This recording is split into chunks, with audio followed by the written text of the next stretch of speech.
What's up, you goons? What's happening, guys? Goonberries. Goonberries. It's What's up, guys? What up? I ready to missed dive doing into this. 1982. Yeah. I Still It's been a 9 bit. years for me being born. what year were you born? 91. Okay. Chris was just a thought. I wasn't even a thought. My they thought about this for a while. Oh, Chris. My mom in 1982, my mom was 8 years old. Maybe 7. Okay, so maybe not a thought. Hey, planned a long time. Long time coming there, Chris. No, but yeah, it's been how long? So I think the last stream we did was October. Yeah, I was gonna say. I think it was October. That long ago? Yeah, when we did 81. So it's been a bit. The holidays, man, they were busy. Yeah, they were. I was doing a lot. So you know, it's all of our backgrounds look like we could all be in one room. We're just in 3 different parts of the room. Maybe we are. I just thought about that. Yeah. Well, our separation of light is phenomenal, so that's incredible. We got dividers up. We have Brian from Last Movie Standing as our cinematographer, making sure that none of our light bleeds through into another. Yeah. It would be an honor. Let me ask you guys a question. In 1982, I don't have a question. I'm sorry. I was trying to think of something real quick. I don't know, but I'm excited because this year has a lot of stuff. This was hard to narrow down. This was the first time I think that we really struggled with trying to really nail down something. Well, I like, Chris, what you decided was like, hey, let's not talk about any sequels in this one because there's a lot of sequels in 82 that you could talk about and good ones too. Yeah, there is. But I mean, we're planning on doing kind of like a redux where we go back and kind of hit these years again and talk about lesser, like maybe lesser known, or maybe we couldn't throw in some sequels. But yeah, because I feel like sequels kind of get the first nod, you know, when every year there's great original stuff that's maybe kicking off a franchise. I really wanted to like challenge us to stay away from that stuff. It's easy to kind of talk about Friday 13th Part 2, you know, when you've already talked about Friday the 13th. Is that what we're talking about tonight? Exclusively Friday the 13th Part 2. And Halloween 3. Yeah. Only in those order. I can get down with that. In that order. Hey, but like I said a second ago, I mean, those are 2 great, you know, sequels or, you know, I feel like continuations. The group of movies that we ended up picking out for tonight feels like it's pretty diverse. A little bit of everything. It is. Yeah. I mean, just as a reminder for people, like we really tried to cover as much as we can, like as much variety as we can, not just try to stick to one genre. And I think we hit a pretty good range of like different conversations that we can have with all these movies. You know what I mean? We kind of go from the sleaziest that the year has to bring to kind of some of the more entry level kind of horror titles and more people at younger ages kind of jump into, you know. This is this is a list for everybody. Every movie on this list should be watched with your family. Exclusively the second. I don't know about that. Emphasis on that one. Yeah. Emphasis on the first couple we're talking about.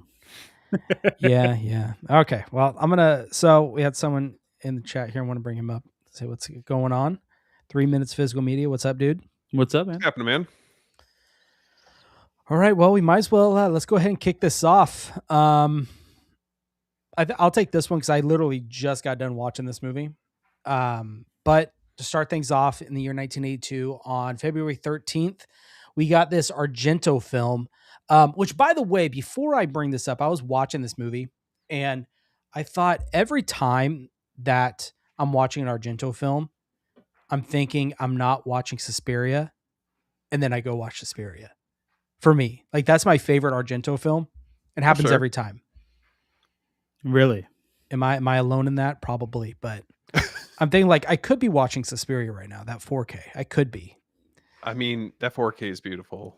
So I don't blame you on that. Yeah. It is, but for as much as I like Suspiria, I don't go back to it as much as this movie. This movie visually is stunning. Anyways, we're talking about Tenebrae. Mm. This one right here. Right, that's right. Synapse 4K. I didn't pull it off the shelf because I think we all got the same one, unless Steve's about to pull out the rarest VHS I've ever seen in my life. Yeah, see, Exactly, and that it's I'm looks actually like repping. spelled is that a wrong. It's actually clamshell? spelled wrong on the VHS, but you know, that's okay. I'm repping Anchor Bay out here. Okay, well, Anchor Bay, come on. Shout out to Anchor Bay I didn't. Archives. I didn't know there was a variance in the spelling. Yeah, I didn't know that. What I really like about I prefer so there's a synapse. Everyone's like they get the synapse or the arrows. I think that synapse one is where it's at, just for the artwork too. I mean, one of the craziest scenes of the movie.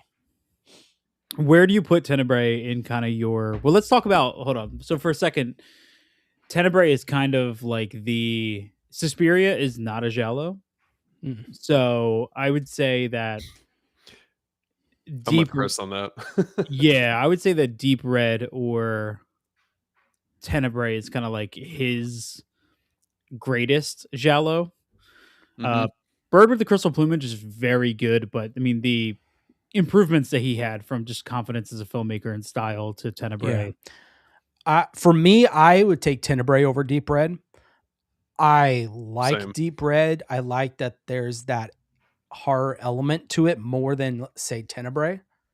Because Mhm. Tenebrae is straight giallo. It's straight style. I What mean, just talk about that.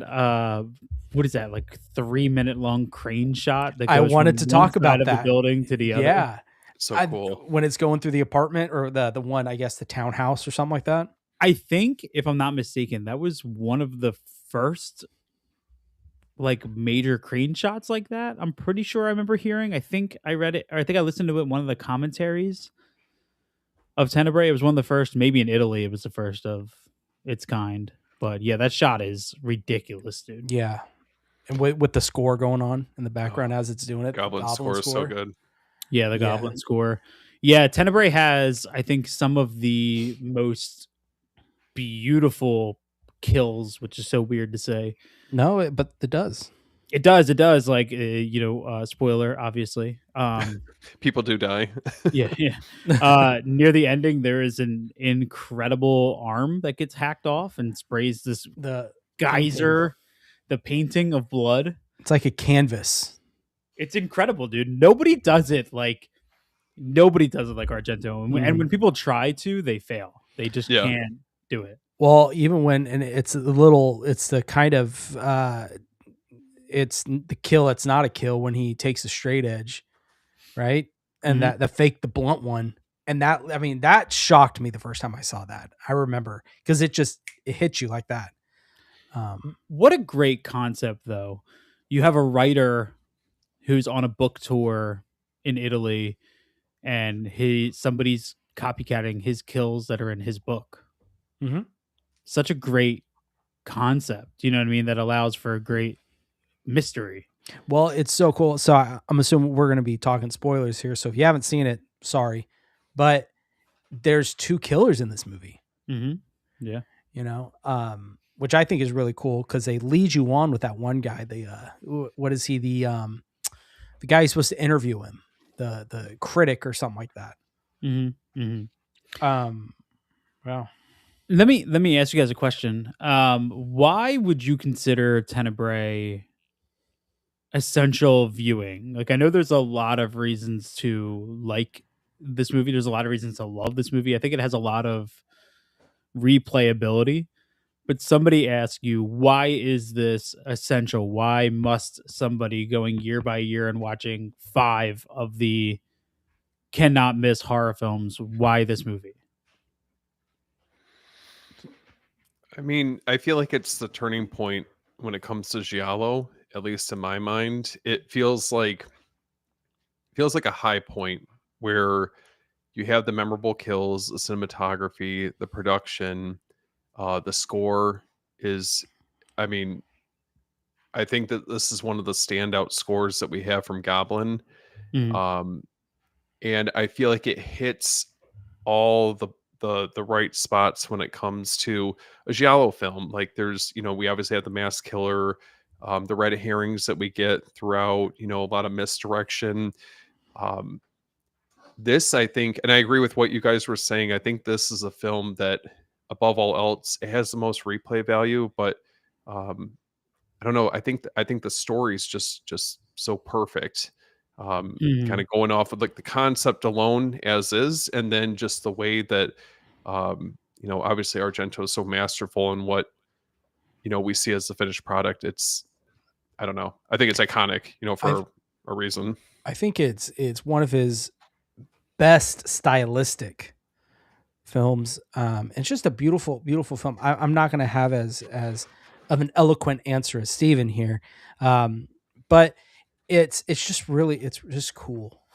That's like I just all the different shots and the creativity and the stylistic choices that he made with this visually with the camera work. I think that's why you should watch it, whether it be that crane shot we talked about or the spraying of blood from her arm Hmm. to the shot where the police officer, the investigator, finds the blade, stands up, and he's just standing there, and it's just he's in frame, and he bends down to pick something up, and he's standing right behind him, perfectly right behind him. You don't see Mhm. him, and Yeah. even when he stands back up, he perfectly covers him. Did we and when we were doing the 70s, we did Suspiria, right? We talked about Suspiria when we did the major episode where we went through till 78. Yes, yeah, Okay. we did. So I want to break down this filmography up until this point, right? So 1970 comes Bird with the Crystal Plumage, which I'm a huge fan of. 71 comes Cat o' Nine Tails, very good. Also 71 comes one of my favorites, Four Flies on Grey Velvet from Argento. A couple years later, 73, he does The 5 Days, which is sort of like his political kind of like thriller that he does. 2 years later, he does Deep Red, what some might consider the penultimate Argento thriller. 2 years later, he does Suspiria. 2 years later, he does Inferno, Hmm. which, is a banger. And then you have Tenebrae, which comes before Phenomena, before Opera, before, Two Evil Eyes, before you get into the 90s Argento, where his career seems to kind of falter off. For me, Tenebrae and Opera are like his last two great films. Um, I like Phenomena. I don't love it.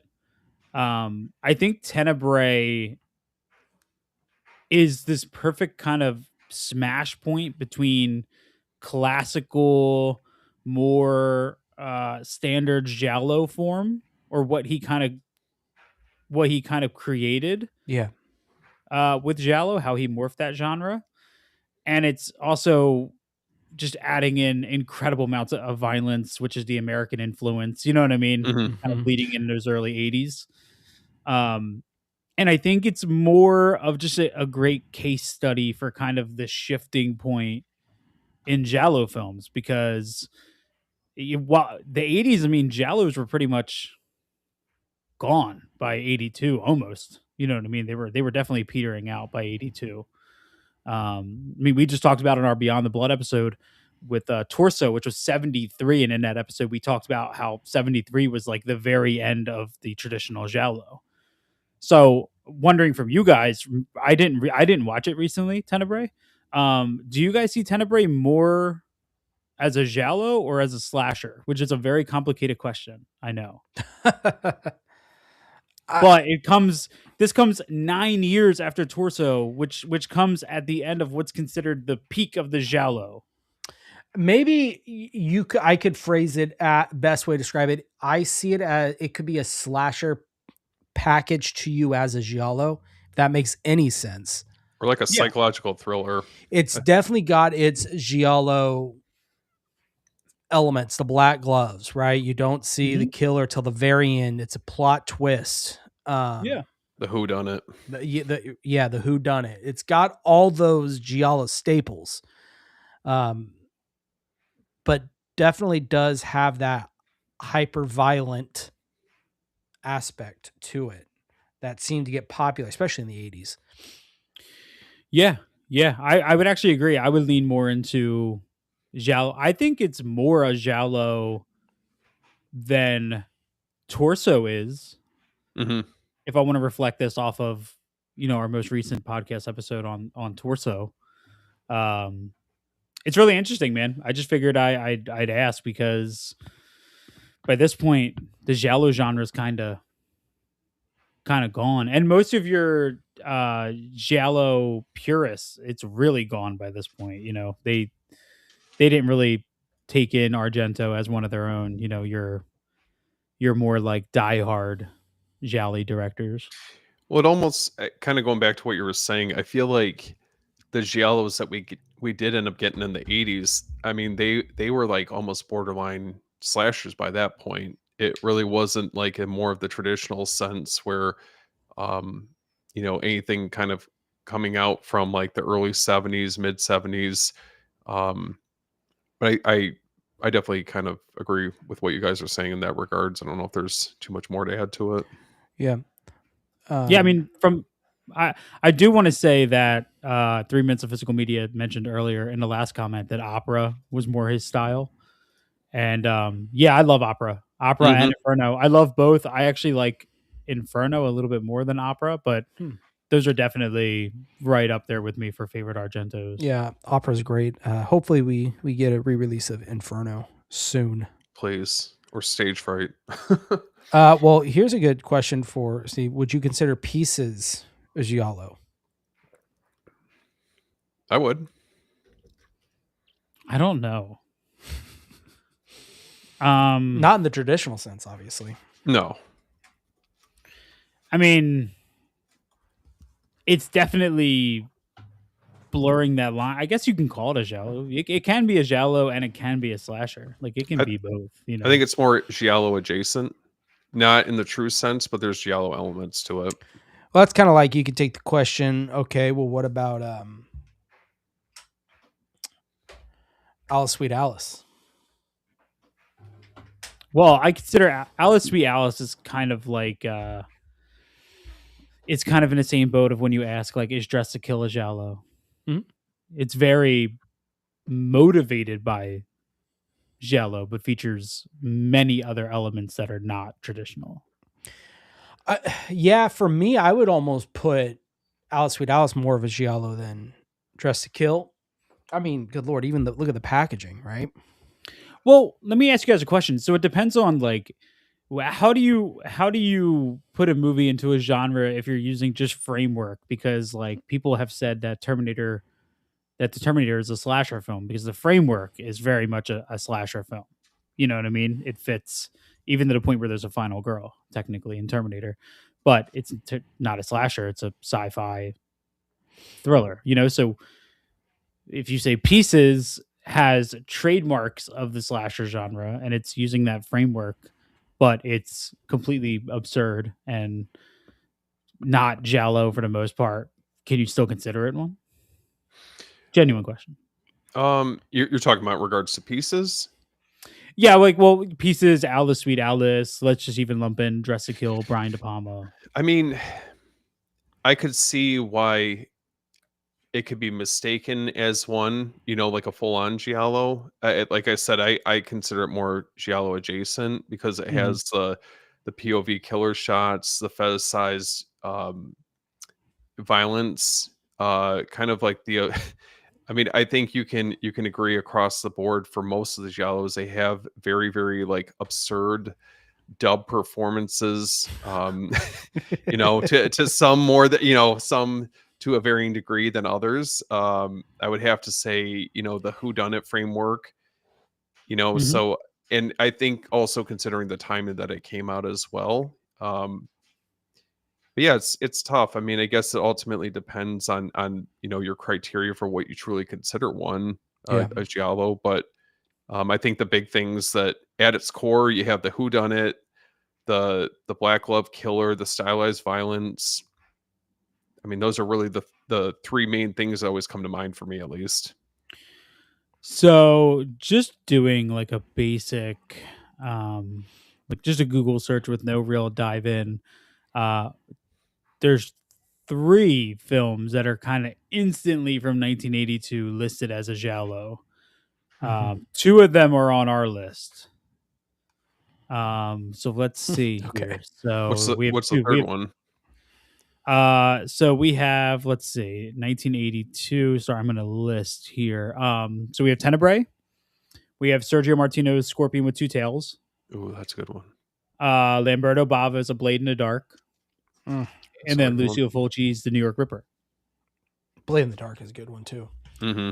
That's another one I didn't even think about. So you have 4 technically professionally analyzed considered giallos that came out this year. 2 of them are on our list for essential viewing from 1982. I think we did a good job. I think we did all right, man.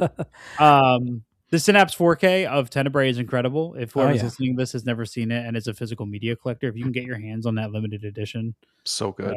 It's pretty stunning. It's nice. Yeah, I think it's. I definitely think Tenebrae.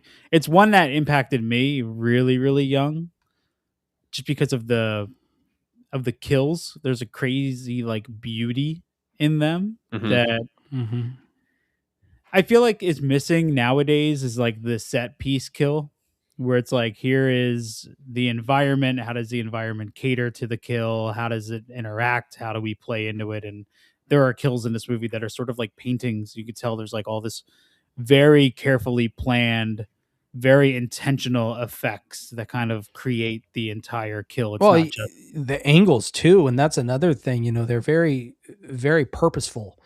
Yeah. With how, where, like you said, the environment. One, the the famous shot of the movie with the girl with her head and the hair falling down off the side of the stairs. Yeah, well, that's Argento is so deliberate as a director. I mean, nobody was doing what he was doing with like opera and the keyhole scene. Yeah. You know, like he was really he was not a coverage shooter. He was very like, you could almost see him sitting down with a stack of storyboards. Like, okay, here's exactly where the camera's going to be. Here's how the story's going to unfold. It's incredibly deliberate. I mean, nobody does a minute and a half long crane shot over a roof to just do it. You know what I mean? The story that he's telling of 2 characters in 2 different sides of this house or this condo is incredibly deliberate, and it builds suspense just from the visual length of time it takes to tell the story. Yeah. It's pretty impressive, you know. Alexander did say, going back to the Terminator, I've always considered Terminator a techno horror film. It has a slasher vibe of women being picked off and a final girl, but then the action thriller moments. Yeah, Terminator is techno. I was arguing with my wife that it's a horror movie. She doesn't believe me. She's like, "Oh, it's sci-fi." I'm with you on the horror movie. It's pretty hard. I mean, it is sci-fi. Sci-fi and horror are always kind of they play together well. Well, I think it's the idea of like Alien is a horror movie, Aliens is an action movie. Yeah. Yeah. Same with Terminator. It's like Terminator is a horror movie, Terminator 2 is an action movie. So, you know. I wish we got more films like, especially with Argento films, where the soundtrack is just showcased to the fullest the way that it is with this film. I mean, I think of, obviously you guys were talking about certain like stylized violent sequences that you get in this movie, and you know, Argento's brilliant directing behind that, but it's always synonymous with the Goblin score. Oh yeah. I think that there's just something so iconic about it, and it's tough because I just don't feel like you get maybe like horror films, if you guys kind of want to broaden it a little bit more, where they have such iconic scores the way that we got with some of these movies. Well, and I think I talked about this in a stream with you, maybe with you guys a while ago, was, films now, it's not, you don't get scores anymore, or very rarely would you get a true score. It's soundtracks. And even in sometimes horror movies, it's soundtracks. It depends though. I mean, that I've noticed. Yeah, I'm trying to think of like some better examples of more recent scores I could think of where it's like I really came back to them like that. I mean, I more recently I go to guys like or not Andy Muschietti, Benjamin Wallfish with his score Yeah. for like It and Welcome to Dairy is very Mhm. it's very traditional. I mean, even like the Barbarian score, Weapons score kind of Yeah. goes back to like that that older kind of more composed style. But one example was today I watched Evil Dead Rise, and the score for Evil Dead Rise is predominantly like noise. It's like, a violin striking the chord, or Mhm. it's like more just kind of atmosphere. And I'm not saying it's bad. It's like you put it on its own. It just sounds like you're listening to noise for the most part, because there are times when it kind of harkens back to the Joseph LaDuca like original Evil Dead Hmm. compositions. But compare that to like what Joseph LaDuca did with 11 people in an attic for Evil Dead, and then how we expanded that for Evil Dead 2, and then Army of Darkness, where you have like you could put those scores on, just throw them in your record player, and it's great. You're like listening to music. There's a theme, there's a style, it almost feels like it was written intentionally to be listened to on its own and as a part of the movie, which Goblin always feels like somebody you could just stumble across and you're like, man, this guy makes great music, and you have no idea it's attached to the movies it is, because it's so good on its own. There were a lot of bands and composers around that same time that just had such iconic scores that I mean I can even throw them on now. Like Tangerine Dream is the first one I always think of where it's like I can easily go back and listen to that, or John Carpenter, and just I don't have to be watching the movie. I can listen to it on its own and just Mhm. appreciate it for how good it is. Another recent example I would have to say is like for the Safdie brothers, utilizing Daniel Lapadin Hmm. as a composer. I mean, I think his stuff harkens back to a lot of that 80s synth wave, at least for the scores for the movies that he composes. But I think it's phenomenal. That's something that I find myself coming back to quite a bit.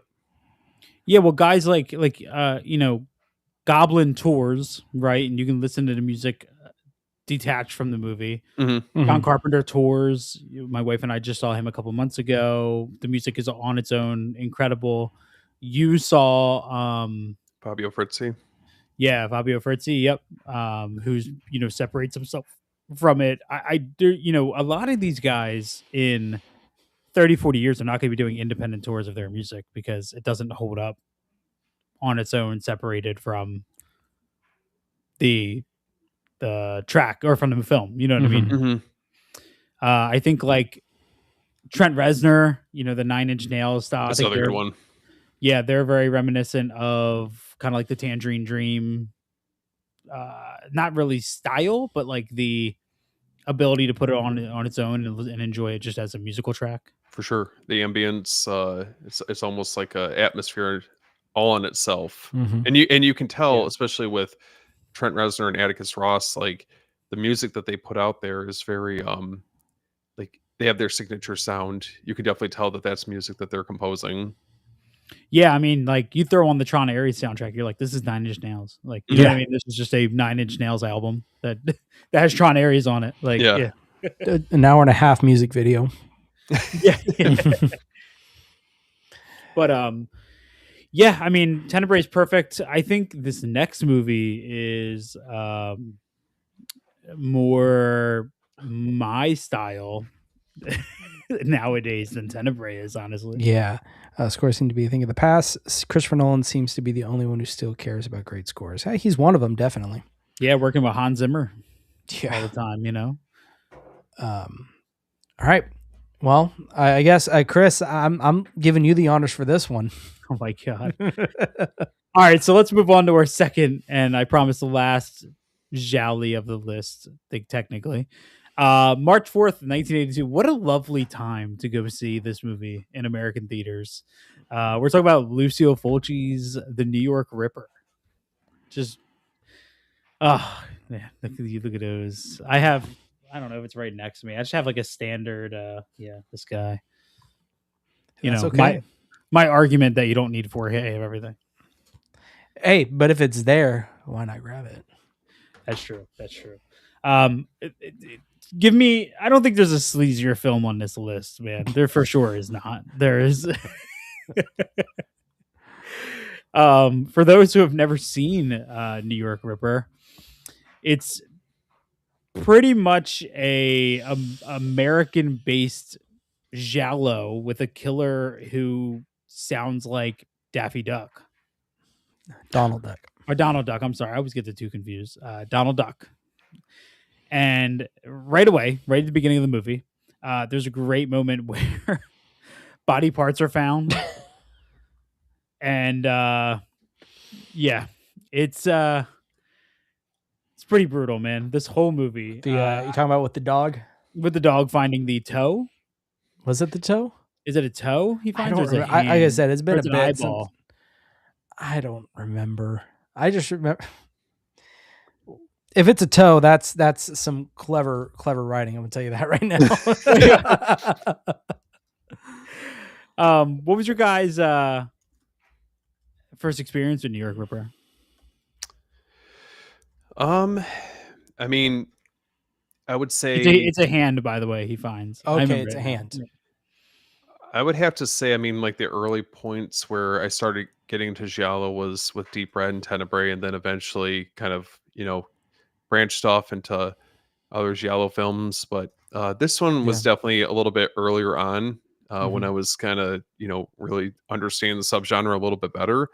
I just remember like this is another one kind of similar to Torso, where it's so mean spirited. It's like just cynical, violent. Definitely captures that gritty New York atmosphere that you were getting from a lot of these movies around this time. I mean, I always think of like Maniac and Bad Lieutenant and amongst a plethora of other New York based films. But man, you walk away from this and you just feel like just nasty. You feel gross. Yeah, you just exactly. You feel gross. You feel like you've seen something that you shouldn't have been watching.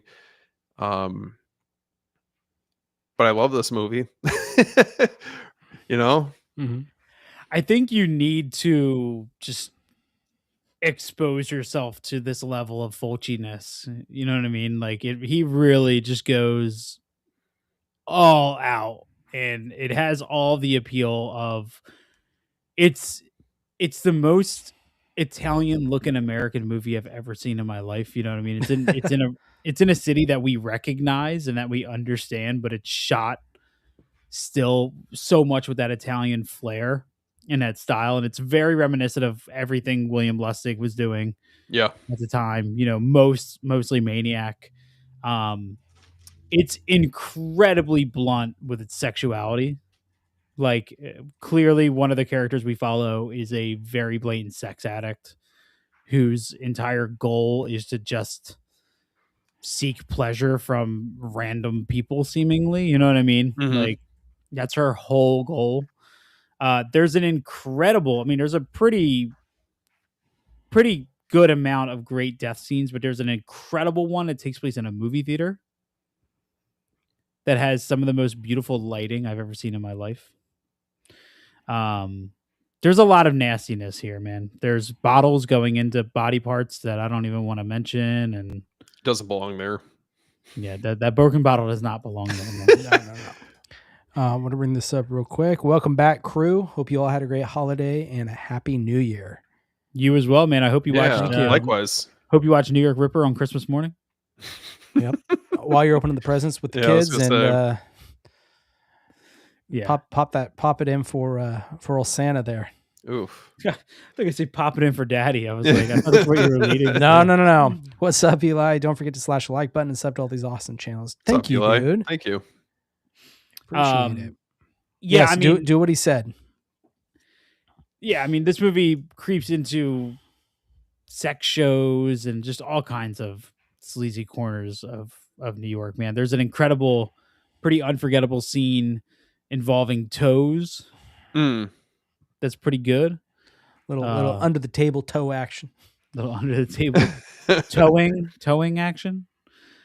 Yeah, it's I mean, this is legendary, man. And I mean, honestly, probably one of my favorite Giallo reveals Mhm. as well. So I'm gonna give a big spoiler warning here. Um, when we find out that this girl's father used to speak to her in the Donald Duck, what is it? Donald or Daffy? I keep always Donald. getting mixed. Donald, the Donald. Donald Duck voice, and it all comes together. I also love the detective. He's fantastic, our main detective that we're following, and all the chaos that ensues in the police station at all times, seemingly in this movie. Hey, one thing I remember about this movie, obviously everything we've already talked about, but that last shot where he gets his cheek blown out, Yeah, the practical effects shot, I think of that is so cool and it stands out to me. pretty Among gnarly. even a lot of the other ones out there, it might not be much, but it just something about it just grosses me out. Just the whole of the cheek just kind of going out. Yeah, this is a fun. I mean, really, I think I would encourage people more to watch New York Ripper just as an example of how far you can go. Oh, it definitely pushes the boundaries. Mhm. Like it just goes way further than you're expecting. And I mean, genuinely a movie that I remember when I put this on like very early on, like in the earlier days of like my wife and I kind of like dating. Hmm. And I kind of got that feeling with her where I was like, should I be watching this like around her? Like this is pretty it's pretty it goes really far, man.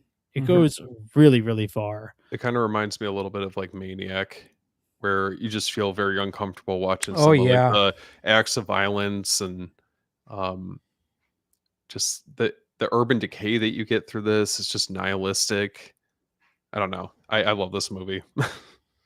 Yeah, there's nothing positive about Fulcio's Fulci's um viewpoint in the world. It's incredibly nihilistic. It's incredibly bleak. Mhm.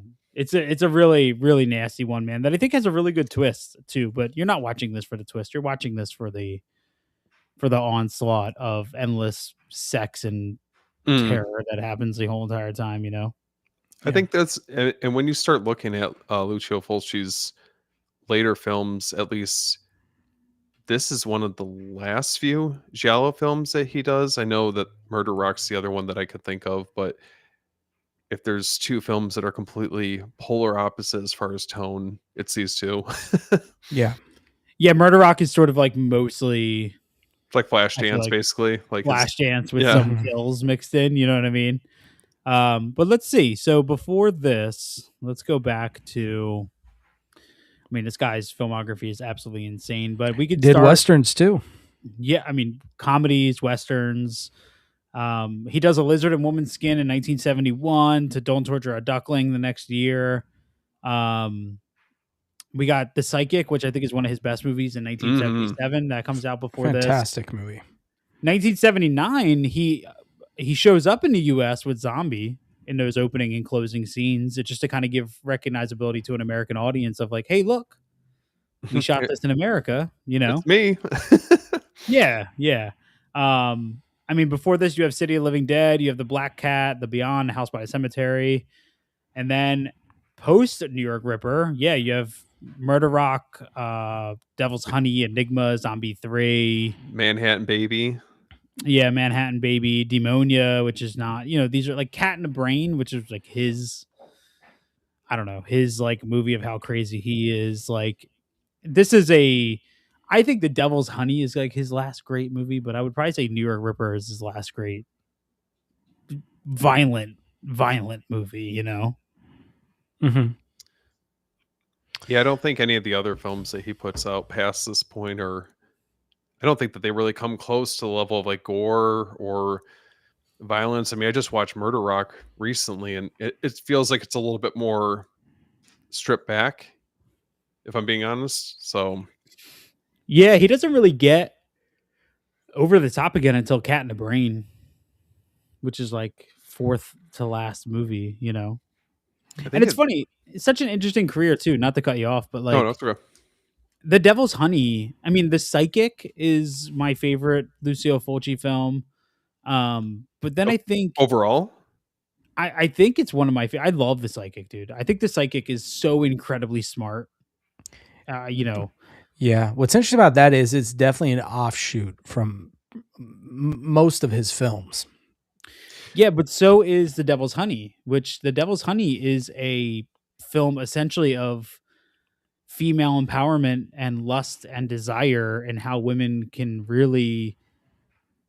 It's a story of a woman torturing a man, very rarely through physical violence, but more through torture and lust and anticipation. And it's a really like when you watch a New York Ripper, when you watch like the gate, like the his Gates of Hell trilogy, like when you watch these movies, like you can kind of see, some there's some great ideas, great visuals, right, great gore, but The Devil's Honey and The Psychic are just incredibly smart movies that have something to say and have a really great powerful third act and can be analyzed and studied much more than I feel like most of his other work can in a weird way.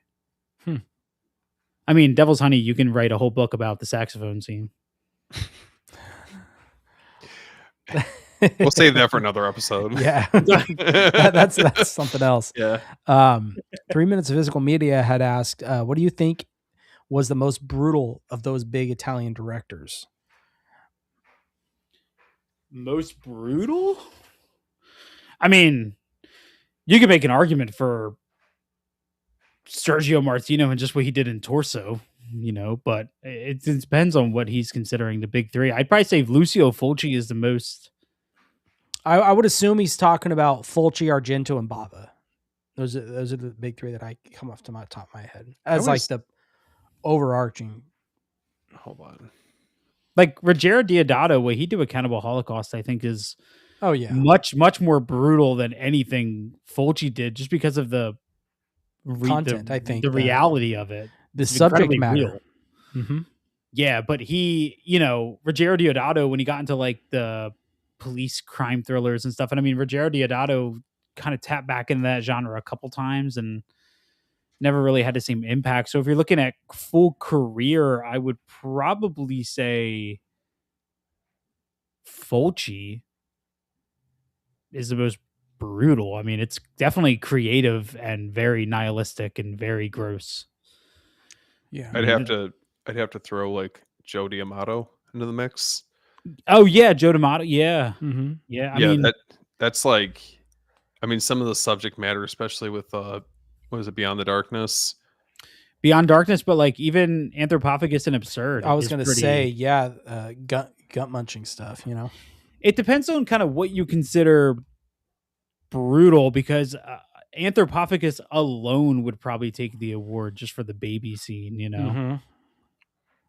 Yeah, A little gut munching. Yeah, a little.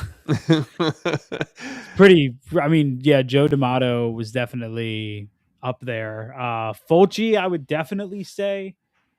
I don't know. Umberto Lenzi is another one that I think of because he had his toes in both the giallo and the cannibal subgenre of films. Plus, he had Nightmare City, which is another really good one.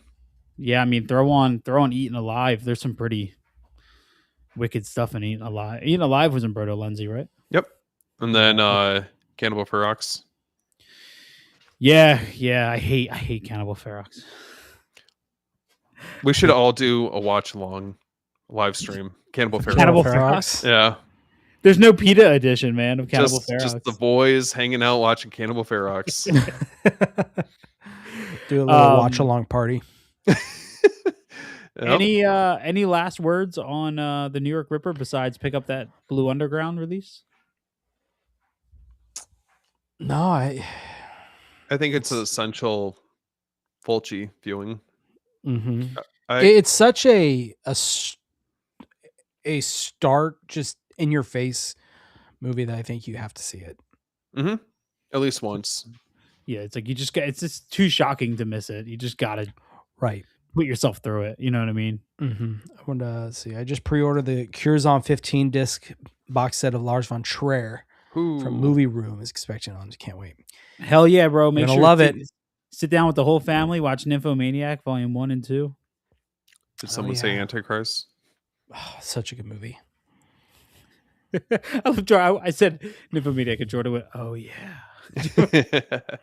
Von Trier, he's one of my favorites. So, Watch House That Jack Built. oh, that's a great one. The whole ending shot in the when he's going down into hell. Yeah. Well, I don't think there's a better contrast from New York Ripper to the next movie we're going to talk about. Steve, I'm going to pass it on over to you to talk about our next movie that was released on June 4th, 1982. And who really did it? I was going to make a joke about that, but I'm not even going to mess around with it.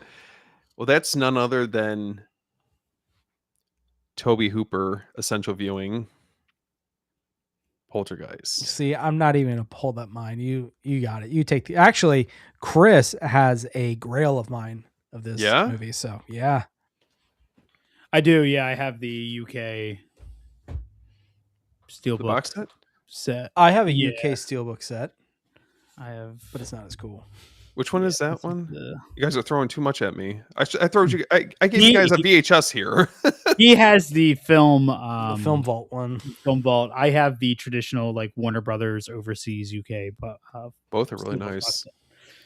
So, what does You this movie mean to you guys? Like, when did you guys first discover Poltergeist? Was this early on for you guys getting into horror? Yeah, It's one of my favorite Steven Spielberg movies.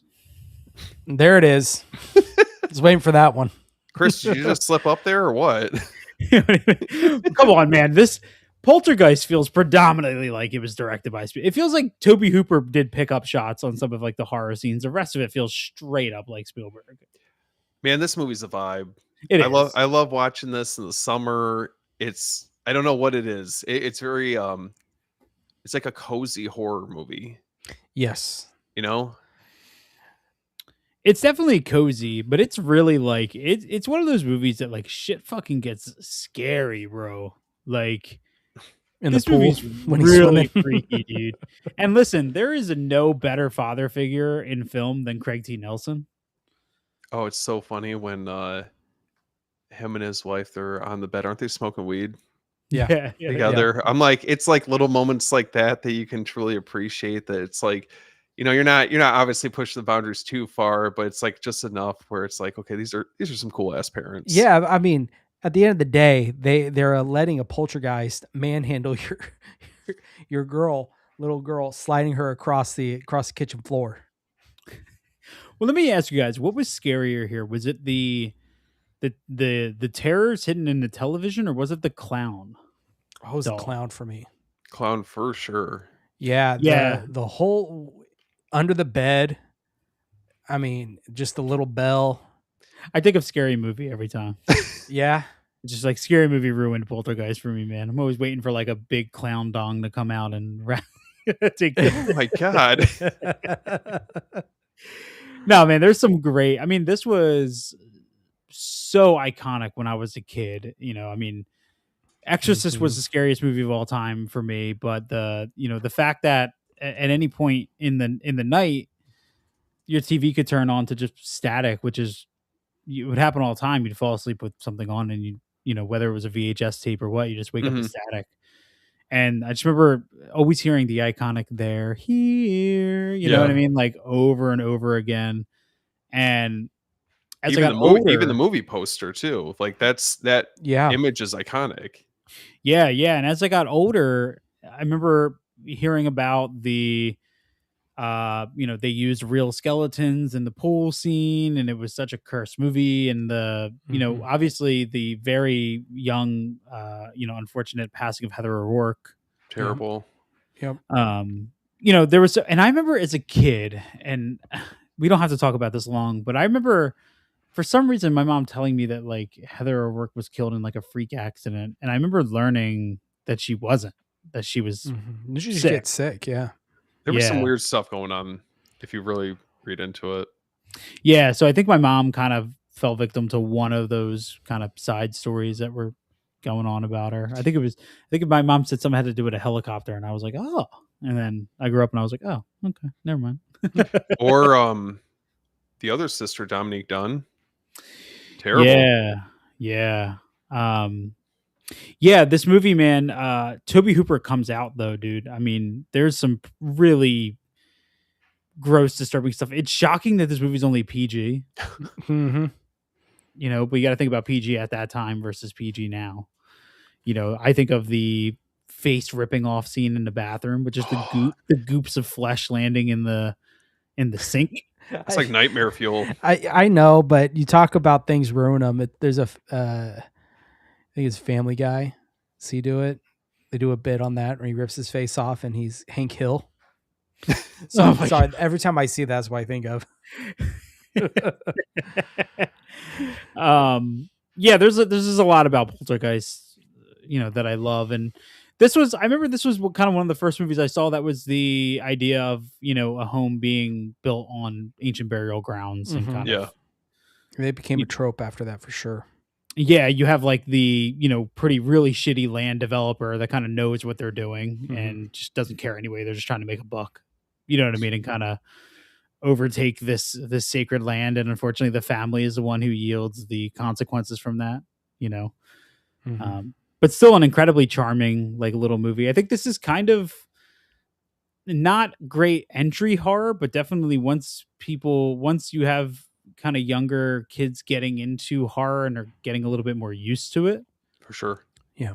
this is a great, I mean, now like I see kids wearing Terrifier shirts, so I don't know if you can consider this entry level horror anymore or not, but Yeah.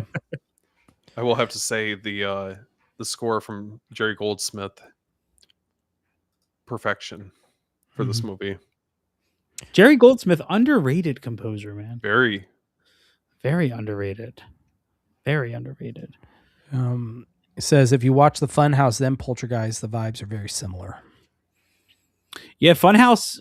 Oh man, It's the another great Funhouse. one too. I like that one. Yeah. The Funhouse has like one of my favorite shots of all time. It's just that crazy long crane shot. Just keeps kind of craning out of the Funhouse. It goes really high. I You know what I'm talking Oh about? yeah. Yeah. There's a really long crane shot in that movie. You and Cranes, dude. Listen, man, me and Crane, like, I love it, man. Listen, dude, it's like when people come up to me and they're like, "Man, my favorite Toby Hooper movie is Life Force," and I'm like, I know exactly why. The crane You don't have shot. to. It's the crane shot. It's Explains a It's a lot crane about me then. yeah. Dude, I love Life Force, that's for sure. I mean, we can't really with like utmost confidence say that anything in Toby Hooper's filmography is better than Texas Chainsaw Massacre, right? 2.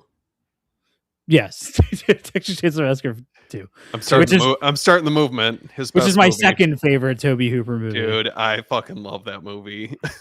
outside of the first Texas Chainsaw Massacre. What, 2 is your favorite? 2 is my favorite Texas Chainsaw Massacre movie outside of the first. No, Steven. Mm. You like You like 2? 4? Listen, I'm just gonna leave it at that for You another like day. Texas Chainsaw? Yeah, of course, man. Do you think? God. Would you guys encourage people to check out both Poltergeist sequels? Well, definitely 2. It's been a long time since I've seen 3, but Oh, there we go. The old man. Yeah, 2 for Reverend sure. Kane? 2 for dude, sure.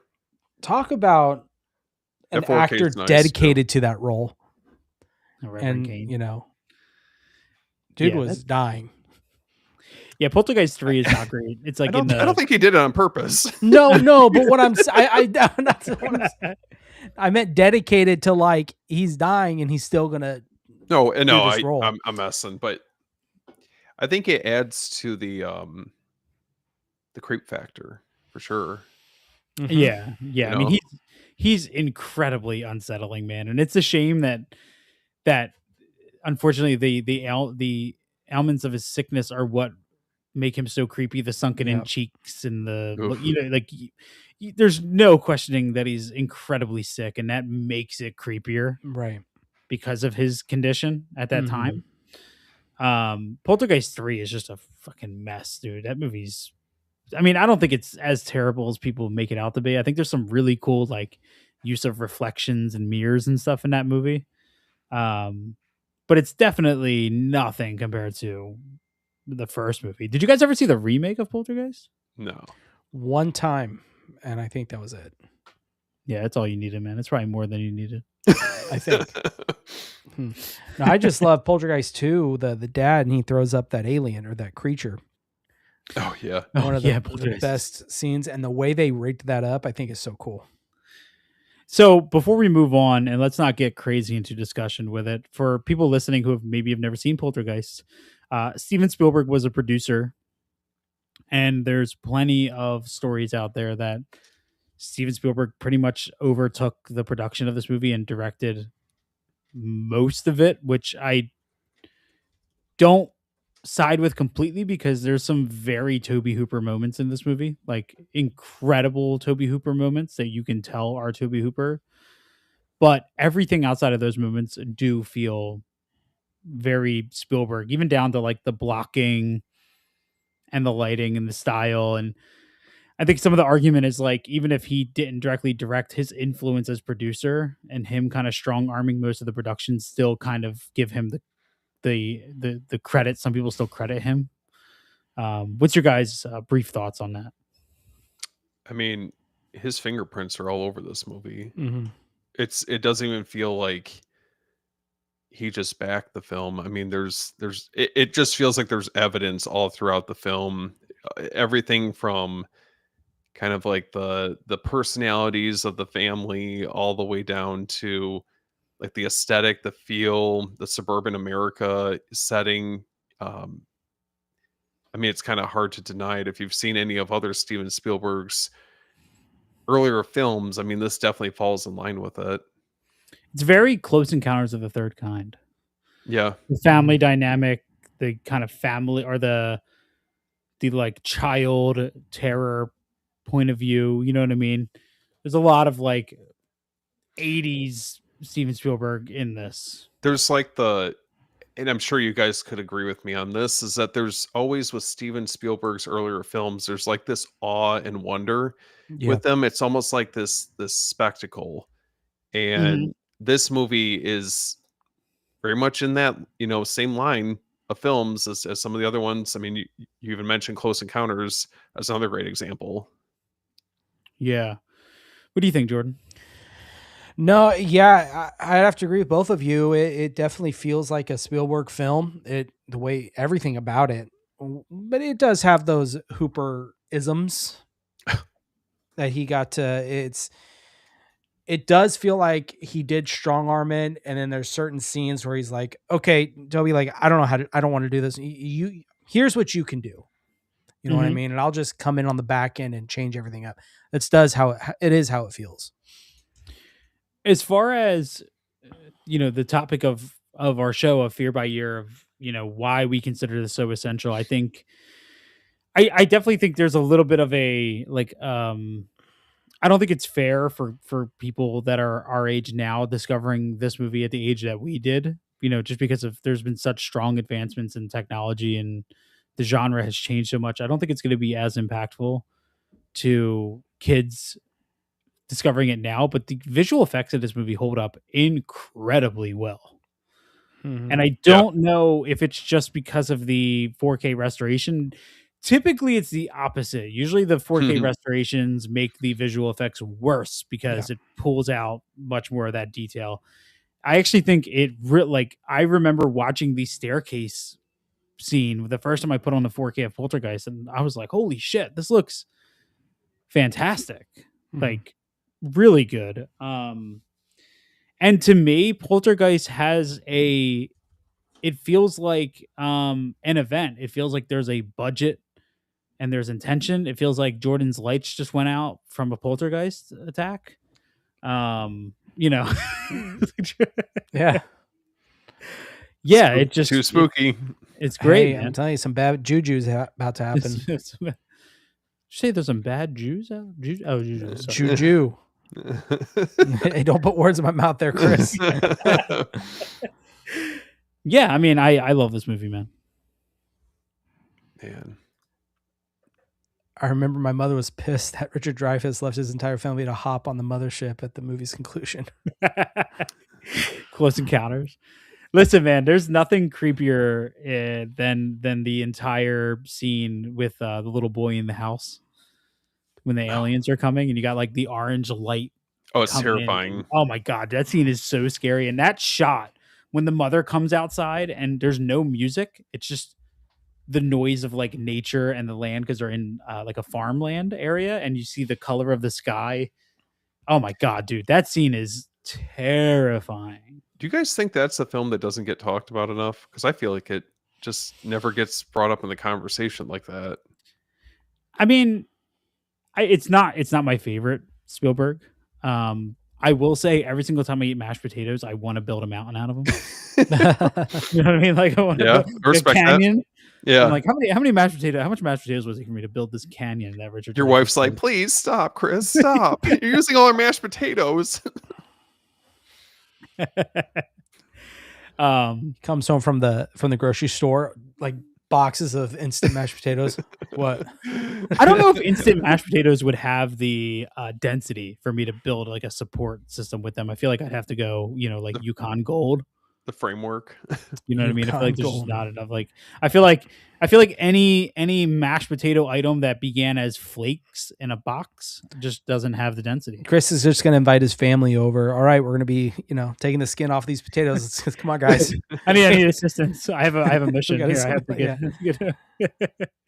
get. Yeah, Poltergeist. Jordan. Yep. I want you to take the next movie if you don't Yeah, mind. man. Speaking of mashed potatoes, What? I will. I meant the movie. The movie. You're gonna have to address that here in a second.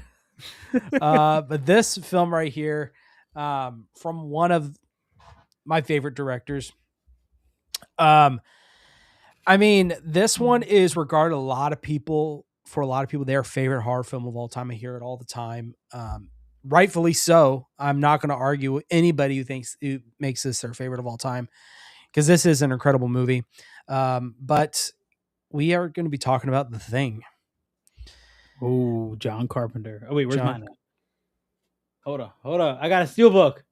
I don't like steel books. I got one though. There it is. Oh, look at Oh, that. hell yeah. Hang on, mine's just a slip cover, so there you are. Nice. Dude, Jordan takes work to watch his movies, bro. We talked about this before. Mhm. It's a slip and a slip and a slip. Hey, look at the back of that. Like, come on. That's just cool. Never know Yeah, when that you is might need cool. it. All right, so greatest practical effects film of all time. It's up there. 100%. It's definitely, arguably, can be the greatest of all time. What are you arguing? Like, I mean, Because I don't want to stamp, officially make a stand, say this is the greatest, because I could think of maybe later today, I'm like, oh, but that this one's really good too, and it rivals it. It's about the same. wait, yeah, but there's some really good, like it's kind of like like Savini's. it's kind of like doing. It's kind of like voting, right? Or like on like Olympic skating, you never give a perfect 10. I understand that, but like Day of the Dead is Savini's masterpiece, right? But the sheer volume of Yeah, insane practical effects that Rob Bottin pulls off in The Thing. It's incredible. I'm just messing with you. No, it is incredible. The dog scene. Oh, that's the worst, though. Huh. Man. I could go without that. Yeah. I love dogs, man. It's a hard watch. It was so funny because we were watching this. I was recently, because when we started, we were going to do this for November. So this was last year. I was watching this, and my wife had never seen this movie. So the dog scene comes up, and she freaks out. She doesn't like anything. If a dog gets injured, anything, which I don't like it. It's not like I seek it out. But dude, your favorite horror movie franchise is Halloween. That dude kills a dog in every single movie. He does. But this one, man, and we have 2 German Shepherds, and it was so funny to watch them, because my youngest, he's sitting there watching, and it's almost as if he's watching his own horror movie. It's the funniest thing, because he's looking at it, his ears go back, and he turns and looks at us like, what the hell are you guys making me watch? Turns back around and just looks at it as this dog creature thing is getting congealed together in this nastiness. It's- Yeah, that's pretty. I hate that scene, dude. I Yeah. hate. I mean, I even hate the opening scene where the dog's running and they're trying to shoot him from the helicopter. You Yeah. I know? almost have a worse time with that scene than when they're in the kennel. Yeah, yeah. But I want to say, I think what makes the thing so incredibly interesting is disguised in this monster movie is like this incredible story of distrust Mm-hmm. and of almost like conspiracy. Oh, it's a masterclass of like paranoia. Well, you want to talk about one of the most unsettling scenes, right? When McCready is sitting there and he has all them lined up and they're Mhm. putting the blood in the like little The- petri dish Mm-hmm. and right catching it on fire to see burning it to see who's the thing. Yeah. I mean, people turn on each other quick. And we've seen this time and time again in countless films from across all genres, But what a perfect setup. You're isolated in the Arctic. There's nowhere to go. There's only so many of you. Nobody trusts each other. And it's a theme that runs through the entire movie. I mean, to this day, the ending of the film is still Ambiguous. debated as to who is the thing. One of them are. And it's actually funny talking about this because I'm only a couple weeks away from getting a thing tattoo. Because that's how legendary the effects are in this film. Are you able to divulge what it is? Or are you gonna make us wait? No. Yeah, I'm getting the the body that they find, the two faces that are kind of Oh, melted it's gonna be awesome. together. Nice. And it's incredible, man. I mean, that sequence alone when they go to the other The other outpost, the other base, and the only thing that confuses me is like the questioning of what they're seeing because they're like, oh, what do you think this is? And I'm like, fucker, that's a bunch of people molded together. What do you mean and burned? Just What do you go away. Don't. like, What are you yeah, doing? Get out of there. yeah, I mean, I love the the scene they did in It Chapter 2. You've got to be fucking kidding me. When the head sprouts the legs and turns into like a spider and runs by and they're just watching it Yeah. run by in disbelief at what you're seeing. Incredible, man. This movie's stunning.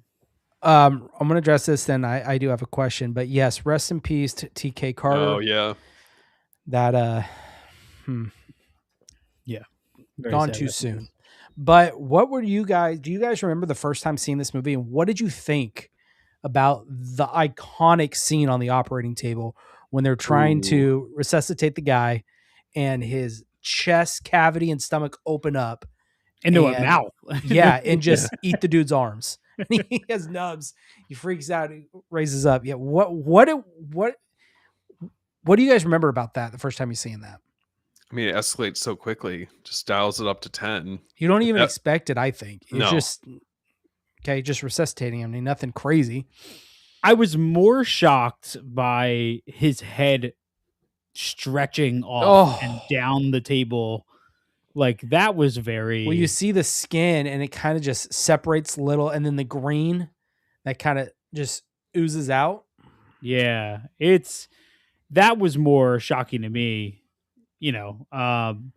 but just it's so out there, man. I mean, I think the operating table is the most iconic scene, but I love, and forgive me for forgetting names because I always forget names, but the petri dish scene Yeah. when he's revealed and he's shaking in the chair. It's like Mhm. And it goes- convulsing. it's so gross, man. And the sound design of like the rattling, it's almost like a rattlesnake or like Yeah. a cicada that it made that the thing makes. It's really gross, man. But kudos to everybody involved in bringing those effects to life. And it really sucks that the prequel, which came out in 2011, went back to doing practical effects and shot that whole movie using practical monster effects, and then it all got covered up with CGI. That's such a disgrace, man. It's right up there with like Mhm. the Wolfman and Rick Baker being shut out of the court scene. I Yeah. mean, they just decided to go all digital. It's really a shame and a testament to how much filmmaking has changed as a craft. Oh, for sure. You know, Can I just point out one thing that I noticed going back and rewatching this movie? Is Kurt Russell is drinking J&B whiskey, and I don't think I've really ever seen that outside of a giallo film. So I thought that was just like one little like minor need detail that I thought was just really ironic and funny. I love that Kurt Russell hated the hat, He's like, McCready's I'm not hat. wearing a sombrero. Yeah, Was it an interview or a commentary I was listening to, and he was he was going off on it. It was pretty funny. so the hat is iconic, man. Absolutely iconic. I mean, yeah, the thing is, it's incredible, man. And the whole ending with the two of them just left sitting, and Carpenter says people still ask him to this day in Q&As, who it is, if he's ever Mhm. going to reveal it, and he says no. But then he always teases that they're working on a sequel, I've heard that. which is so insane because for people who don't know, The Thing was not a successful movie whatsoever. No, In not at fact, all. The Thing was so bad that he got fired from Firestarter like halfway through the project. You know what I mean?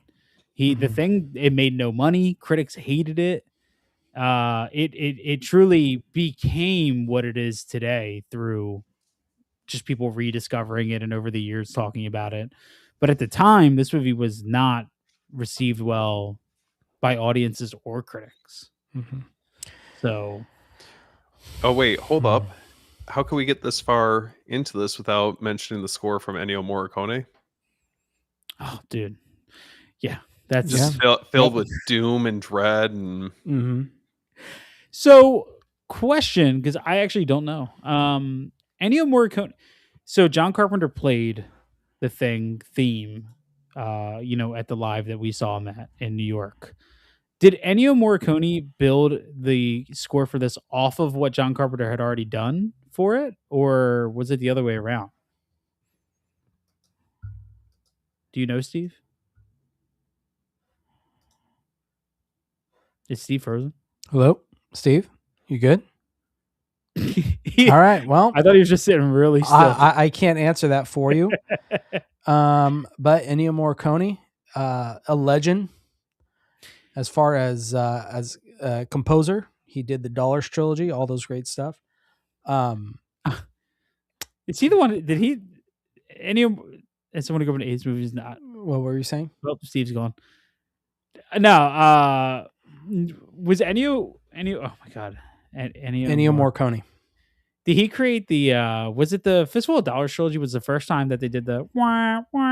Yeah, that's where it came the from. whistle? That's where that right. That one was actually that like line was from technically The Good, the Bad, and the Ugly, but it was like it became that from Fistful of Dollars, $2 more to that. Okay, I Yeah. thought so. Okay, I will say the thing that I hated most is Waxwork Records charging all that money for the ice slipcase over the record. Yeah, that made me so mad. Mine. Oh, I didn't tell you. And then, well, let me address this real quick because I brought him up. As someone who grew up in the '80s, the movie was just about uncut when shown on television, not cable TV, regular television. All the gross scenes were shown well, as it should be. Yeah, I remember watching this on TV when I was young, and it featured pretty much everything. Yeah. I didn't tell you, side note about that Waxworks Records vinyl, which I got. It came damaged. Was the ice broken? No, I didn't get the ice slipped. I didn't get that. I don't pay. No. $60 extra. No. But no. So I didn't actually play it for like a month or so. I finally played it. Dude, the thing was so bad. Crackle. I cleaned it multiple times. It was awful. So I reached out to Waxwork Records. Oh, what's going on? But I reached out to Waxwork Records and they replaced it because they're like I sent them a video like, yeah, that's bad. They're like, oh shit. Yeah, they're like, yeah, no, we're replacing that. Steve, did you get a chance to hear my question that I asked you before you left abruptly? I just heard something about John Carpenter when you saw him live. Yeah, he played the Thing during his live tour that I saw him on. I was curious if Ennio Morricone had built his score off of something John Carpenter had already made, or where was this 100% crafted by Ennio that John Carpenter just plays now, or? I think that that I don't know, but I know that with the version of The Thing that got released through, I don't know if it was just strictly through Waxwork Records, but there was like an add-on Jordan, did you get that? I did. There's like, okay. So I don't know if he just added on to it for that release or what it was, but I always associated with Ennio Morricone. Okay. He added on. Who Okay, did? so it says Ennio Morricone or John Carpenter? Well, I always associate the score with Ennio Morricone, No, you but said he added on for this. yeah, John Carpenter. Oh, John Carpenter. Okay. Okay, so that's probably what he played live was his additional was his add-ons.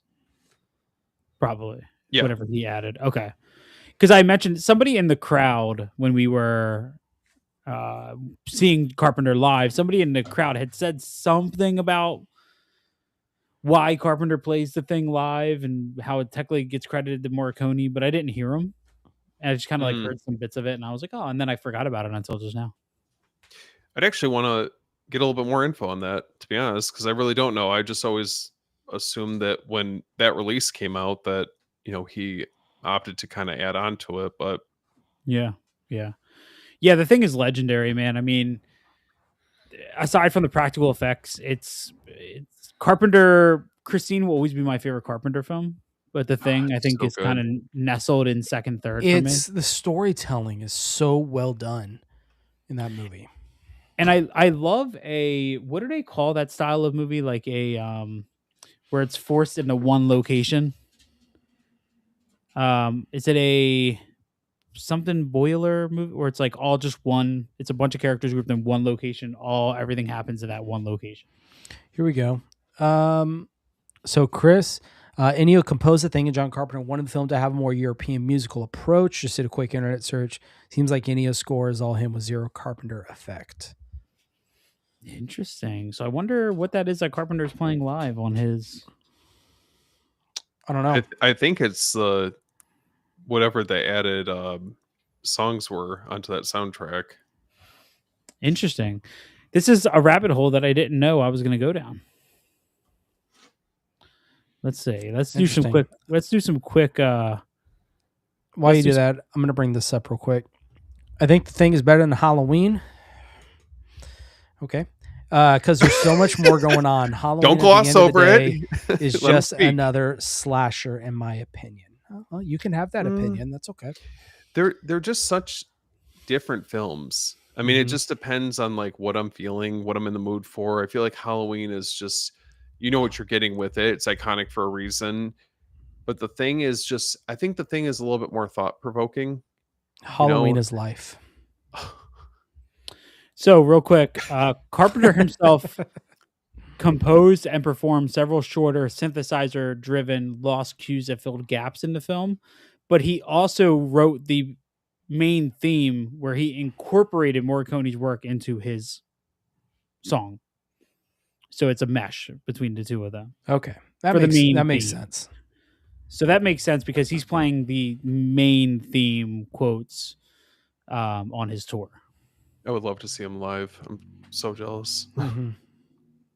Dude, listen, man, it was great. That was incredible, man. My wife had already seen him live once when her and I like first started dating, and she got us tickets, and yeah, it was incredible, man, seeing him. Except for the 2 hours he made us wait before he came on stage with no opening act. What was he doing? Just hanging out, man, smoking cigs. Playing Dead Space. Yeah. Well, let's not forget too. Didn't he share your pictures on Instagram? He did. John Carpenter did share my photos of him live on Instagram. Thank you, Mr. Carpenter. Humble brag. Thank you, Mr. Carpenter, if you're watching. If anybody doesn't mind, I would love to introduce the next title. What is the next one? Oh, dude, it's great, man. Oh, that one. Yeah, it's great. For people who don't know, because this is sort of like I think probably one of the deeper cuts of our list outside of I would say this is probably the deepest cut on the list. Let me grab my copy that's right here. And this was directed by Amy Jones. Incredible work. We have Slumber Party Massacre, released on September 10th, 1982. What do you got there? The 101 Films? Yeah, I got the box set. Little I love that release. box set. Always a VHS, man. Steve pulls out the good stuff. But I love that release that Jordan has. I'm not gonna lie. It's a great release. You've got both. It's always nice. So tell me about Slumber Party Massacre, guys. Why Both in 4K. is 2 in 4K? He said 4K. Just kidding. Where's Slumber Party Massacre 3? Did I stutter? I don't see where it says 4K on that, but You're blind as a bat, friend. Oh, I do see it now. Okay. And Chris's favorite part comes with a booklet. Oh, I thought you were talking about the people on the front of the booklet. No, it comes with a booklet. That's another very charming, sleazy slasher, very atmospheric. I don't know. I love this movie. It's not as sleazy as I thought when I rewatched it. I remember it being more for some reason. It's incredibly upfront with the kind of salacious mannerism of the killer and his big drill. You You think? know what I mean? Think like I was reading. I think I was watching a podcast one time, and they were like, "Yeah, for those who don't know, Slumber Party Massacre is famously known as being an example of a man using his tool to dominate women." You And I was think? like, "Did you think long and hard about that?" I see what you did there. Like, yeah. Did you guys? How was this? Like, I mean, Steve, I don't think for you, but Jordan, how long ago did you see Slumber Party Massacre? This is very recent. Very recent I thought for me. so. That's why I wanted. Yeah, very recent for me. And It's a fun movie. I mean, there's not much to say about it. It's been a while since I've seen it. When I first got this was the first time I saw this movie. From what I remember, it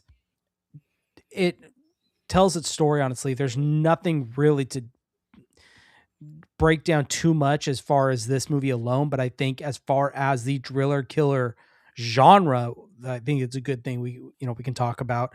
But I feel this movie is very surface level, if I remember correctly. Yeah, I mean, you have a psychotic killer escapes and he's wielding a power drill, and he essentially uses his tool. Yeah, he stumbles across this slumber party that's happening. I get this confused with Sorority House Massacre. So is it this one or Sorority House Massacre where it's her brother?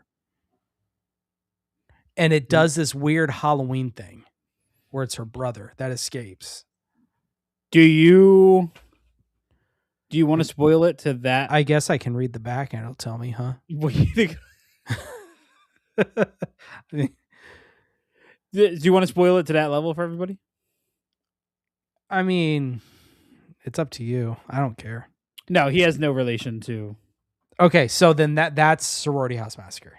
Okay. Yeah. He is. Gotcha. No relation to any of them. Yeah, it's as simple as that. I think really where Slumber Party Massacre falls as level as far as like importance goes is it's just entertaining. Yeah. It's incredibly over the top entertainment. It's not trying to really say much outside of just give you. It's not even 80 minutes long, man. It's an hour and 17 minutes in length. Mm-hmm. Full length. The sequels get even crazier. One is like a musical. It gets really, there's like musical numbers and all kinds of crazy. Well, I'm going to stuff assume with it. that's the second one. Did you Should watch be it? the second one, I think, because With the guitar? he's got his guitar right there. Yeah, that's That's a drill. yeah. There's nothing. These movies. There's nothing about Slumber Party Massacre that's going to make you, really think too deep into it. I know there's been some, analysis on certain elements. It's mostly on the male character with a very, like obviously, I don't even know the words to say it. I think that's where most of the analysis is. It's like, oh, male character runs around with his big drill, killing women. You know what I mean? Mm-hmm. There's also a remake of Slumber Party Massacre that was made for Sci-Fi. Let's see, what year is this? 2021. I have it right here from Scream Factory. Okay. Have you seen it? I have not yet. I've had it for a while. I just haven't. It's like one of those titles that I forget I have. Yeah. I knew about it, but I've never seen it. Yeah. I was going to ask Steve a question, but Steve has disappeared. Sorry, I'm trying to fix the. I am so anal about this, the inside artwork. If it like sticks out a little bit on one corner, I always try and fix it to get it perfect. So that's what I was doing. Slumber Party Massacre is iconic as hell. The pizza scene. Yeah, the pizza scene.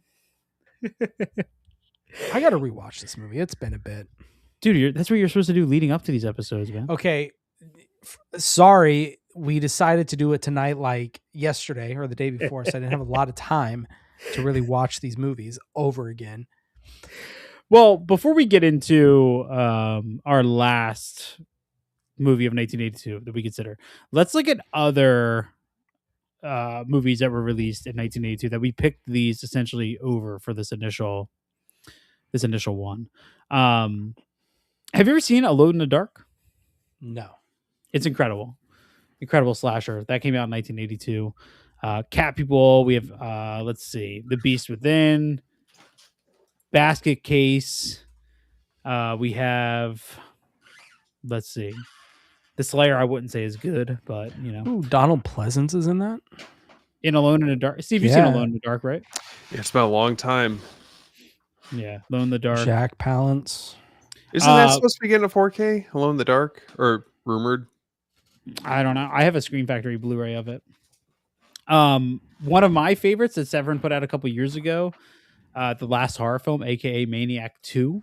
Ooh, came out that's in a good one. 1982. Love that movie. I didn't even realize that House of Sorority Row also came out in 1982.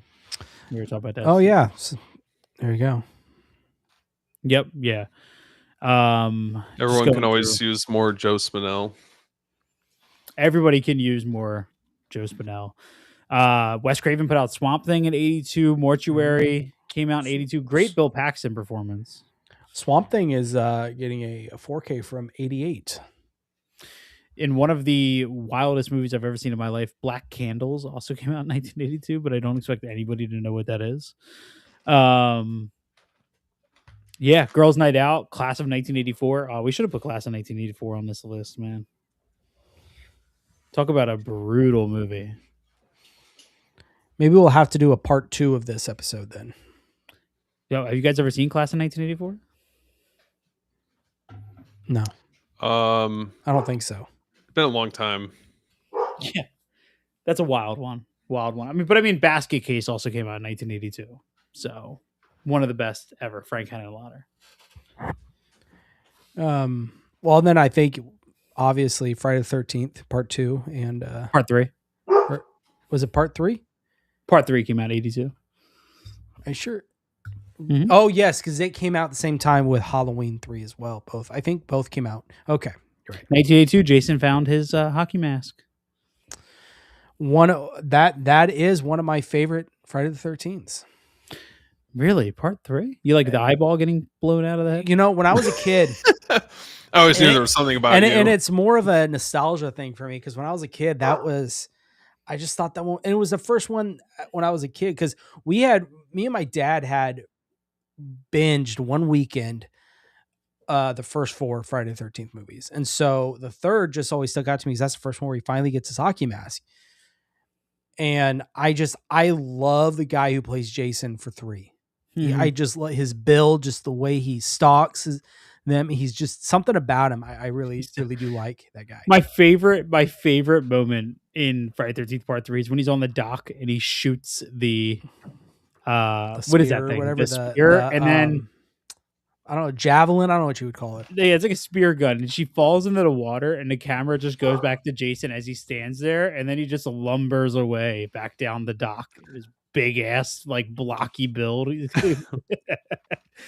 then, of course, like you said, the eyeball scene. Yeah, what always stood out to me was the ridiculousness of the 3D. Like when they punch through their window and the fist kind of stays there for a minute.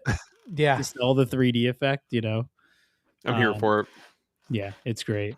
Who wants to take on our Well, last there's movie? a couple people I just want to address real quick, and then we'll move on. Great show, lads. Off to work. Happy New Year's again from Beef Cheeks Beef Oh, on the Happy Cheeks. New Year. streets.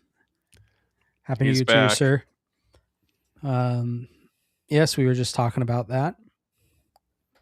Anyways, no. Very nice. Very nice. Let's see. It still shocks me that Tim Van Patten directed 20 episodes of Boardwalk Empire. He was amazing in Class 1984. Dude, Class of 1884 is so good. Richard Brooker. His name was escaping me. Yes, he's my favorite Jason. Yeah, Richard Brooker. Yeah, so big, dude. Like he's like he's just- short and compact. He Like, looks like a linebacker. He's built like one, just hunched over. yeah, big as hell, man. Especially in the back, like shoulder area. Mm-hmm. Big as hell. So who's taking on arguably probably my favorite movie on this list? Oh, Really, I'm shocked. I'm shocked with that. I will say. I would say of ranking, I would say. I mean, 'Cause yeah. I honestly thought you were going to put Poltergeist up there.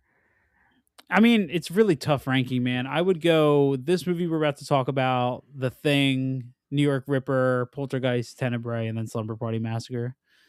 But I do love me some George Romero and Stephen King. Steven, go ahead, talk about it. man, we've got none other than George Romero's Creep Show. Dude, Have Chris's favorite release. Good Steelbook. Listen, man, I'm still Chris, holding bring on, it home. What do you still got? holding on to this classic. Hey, Easy. that Take it that's easy. that's hey, you win there. This thing's awesome, dude. This is still so cool. They did this so few times, Scream Factory. Well, I mean, Mhm. now they're back to doing it with the Hong Kong Classics line. Did But- they Oh, do that's it? true. Which Elvira movie did they do that to? Haunted Hills. Yeah.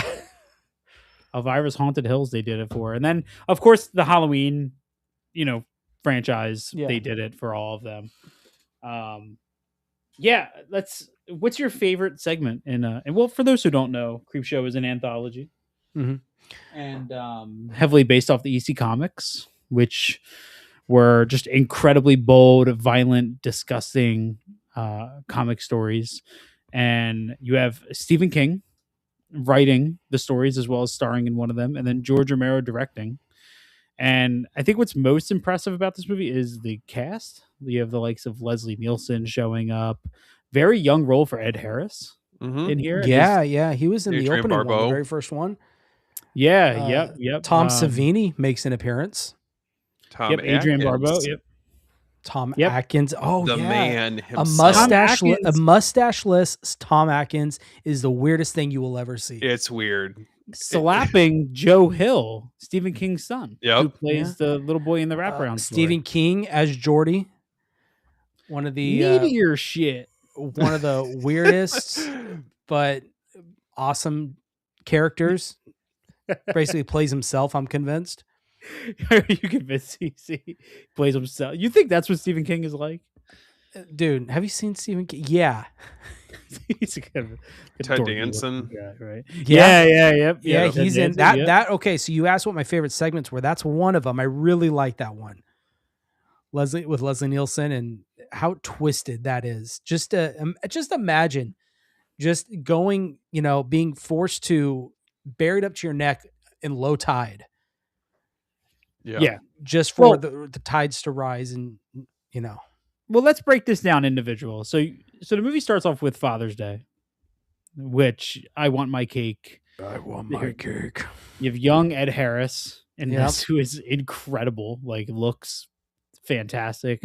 Terrible hair, but it's all good. I'll take it. He went bald. So Yeah, they go bald.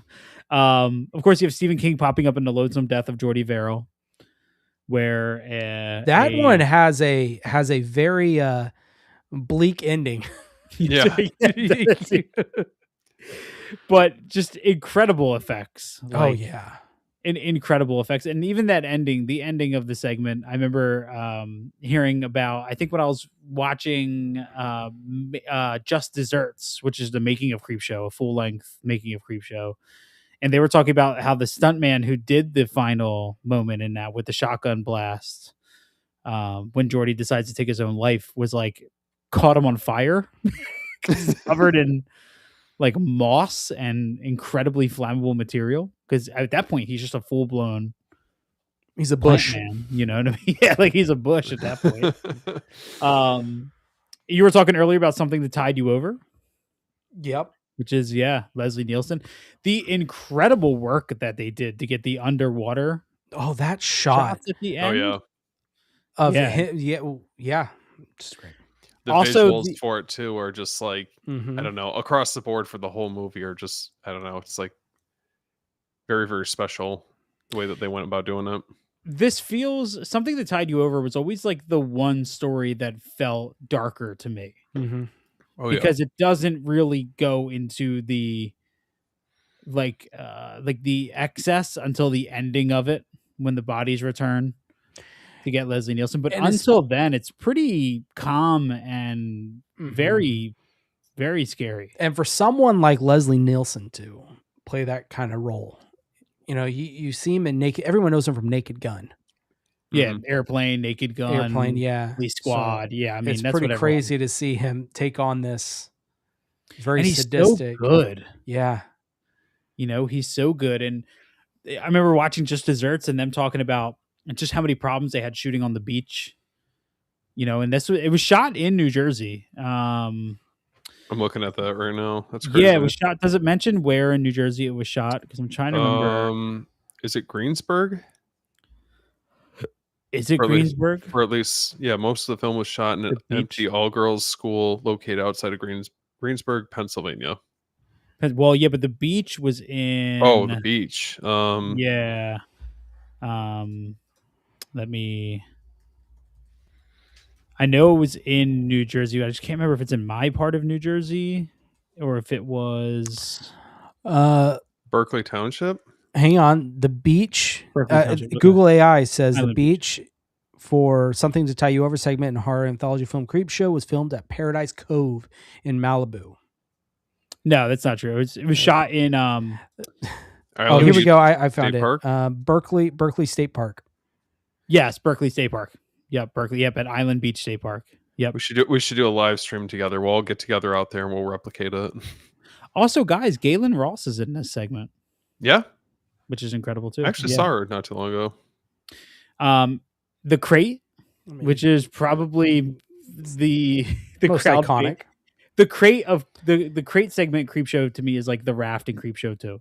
Yeah. Yeah, It's the big standout. Adrienne Barbeau is a bitch. She is. I mean she's normally like that most of the movies, but I don't like using that word to describe a character, but she is. Terrible. When it describes the person, Yeah. She like you said, hey, when you're being that's who you are. Yeah, she is terrible. And the design of what's been known as Fluffy is Iconic. incredible coming out of the crate. Just a little, basically like, looks like an abominable snowman, yeah. Yeah. style. Real quick, we got a little super chat here. Poppin' fresh. Oh Welcome hell back, yeah. Jordan, Steven, and Chris. Jordan just ordered Troll 2 4K and pre-ordered Good Boy 4K. Great informative show, like always. Awesome. Good looking out, man. Yeah. Troll 2. I pre-ordered Good Boy just after seeing that the dog won an award. I was like, yeah, okay, I'm gonna have to watch it. Troll 2 on 4K is wild. though. That's so crazy that movie. Did you guys pick it up?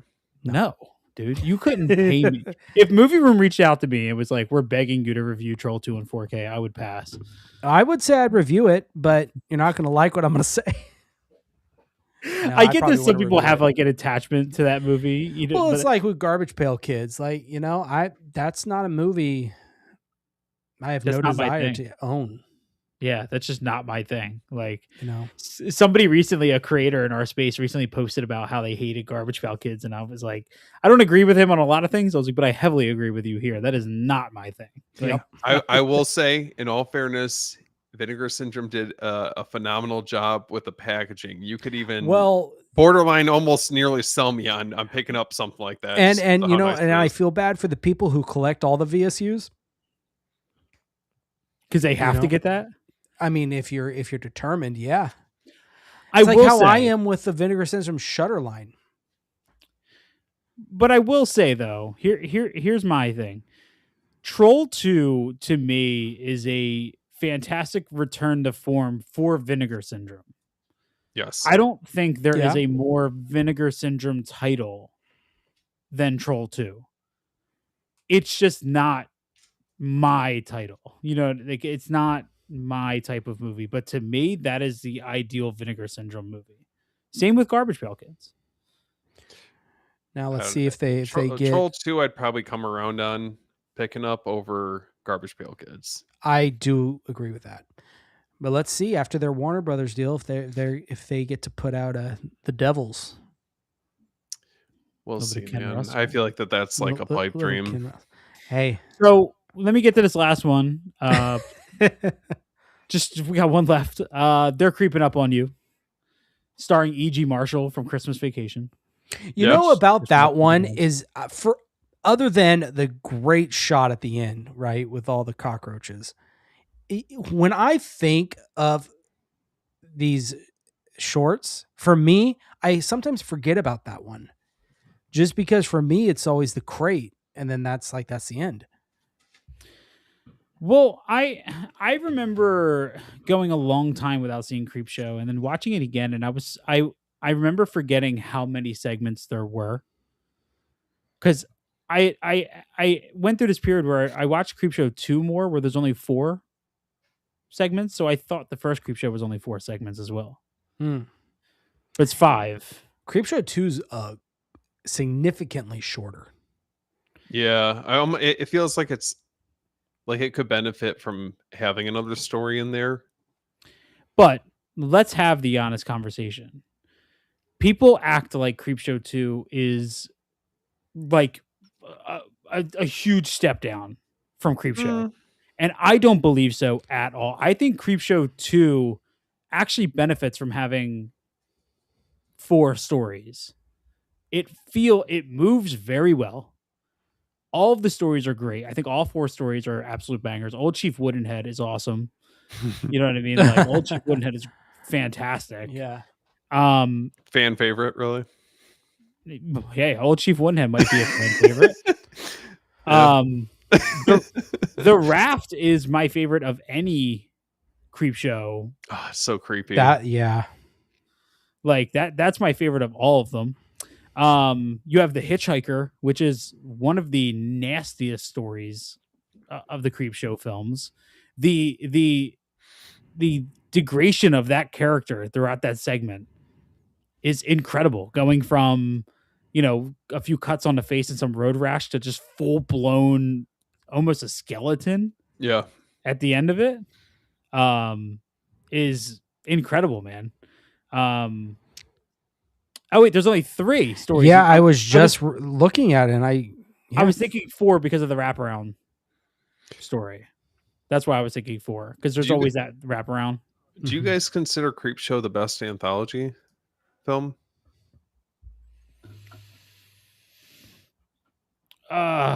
it's like I said, I don't give perfect 10s. I do love Ghost Story. It's up there. Which one? Tales from the Dark Side's another good one. Chris, what did you say? Ghost Story. Okay. Yeah, I think Ghost Story is a great one as well. Just because it has that, like old guy sitting around telling ghost stories vibe to it. You know what I mean? Do you... It's hard because then I think of movies like Trick or Treat, which are individual stories that kind of wrap around into a single story. Mhm. But I am a big fan of Tales of Halloween, which is a modern day anthology. Yeah, Trilogy of Terror. I really do like. Is Trilogy of Terror considered a anthology, right? I think so. The Karen Black Trilogy of Terror. Yes, it is. Yeah, it is. Well, if we want to talk modern, you've got VHS. Yeah, I'm not a big VHS fan. Not even the first one. No, never really was. I like it. I mean, I don't know if the first one's really good. I don't know if it would hit quite the same highs as this. But Well, no. It's But I mean, there. as far as modern anthologies go, Cat's Eye's another one. I mean, I don't put that. For those who have never seen Asylum's really good. Severin just put that out in 4K as part of their Black Friday slate. from last year. That's I very have good. the Second Sight one. Did they put out Asylum? Mhm. They did. Okay. Okay. Just kind of looking at. What do you guys think of? How do you compare Creepshow to like Body Bags? Oh, Body Bags is really good. Yeah, John Carpenter I don't know. That's tough because and Toby Hooper. there's definitely some standouts in that movie. Man, that is. That one kind of goes in and kind of I messes don't. with it. Or, I don't know if it hits quite the same highs as Creep Show, but it's definitely up there. I do love Nightmare Cinema, which is the Mick Garris produced anthology that came out about 10 years ago. That had like Takashi Miike involved and a couple guys like that. What are you looking at, Jordan? Right here. Oh, they did do Asylum. Mhm. I forgot about that release. Yeah, this is an older release. Who's that from? Second Sight.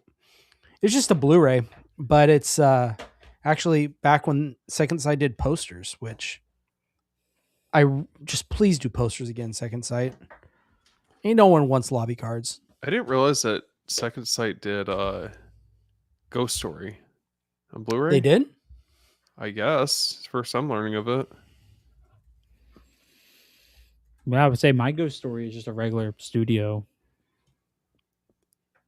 release. Have either of you guys ever seen Ghost Story?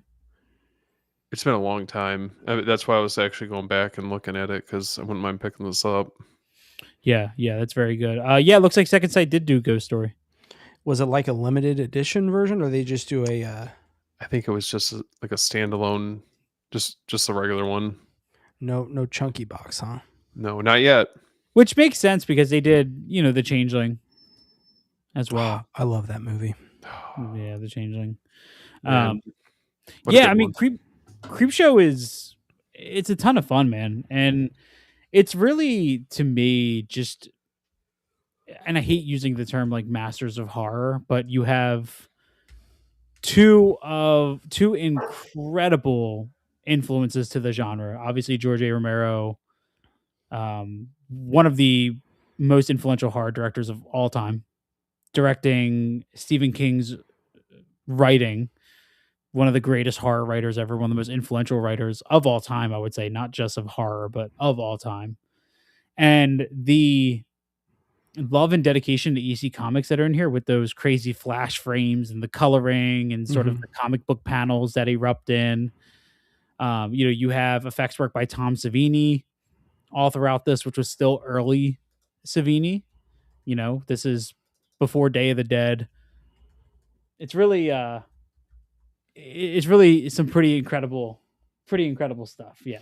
My wife just popped in on the door to show her leg tattoo, which is the 3 title cards for the 3 segments in Creepshow 2 on her leg.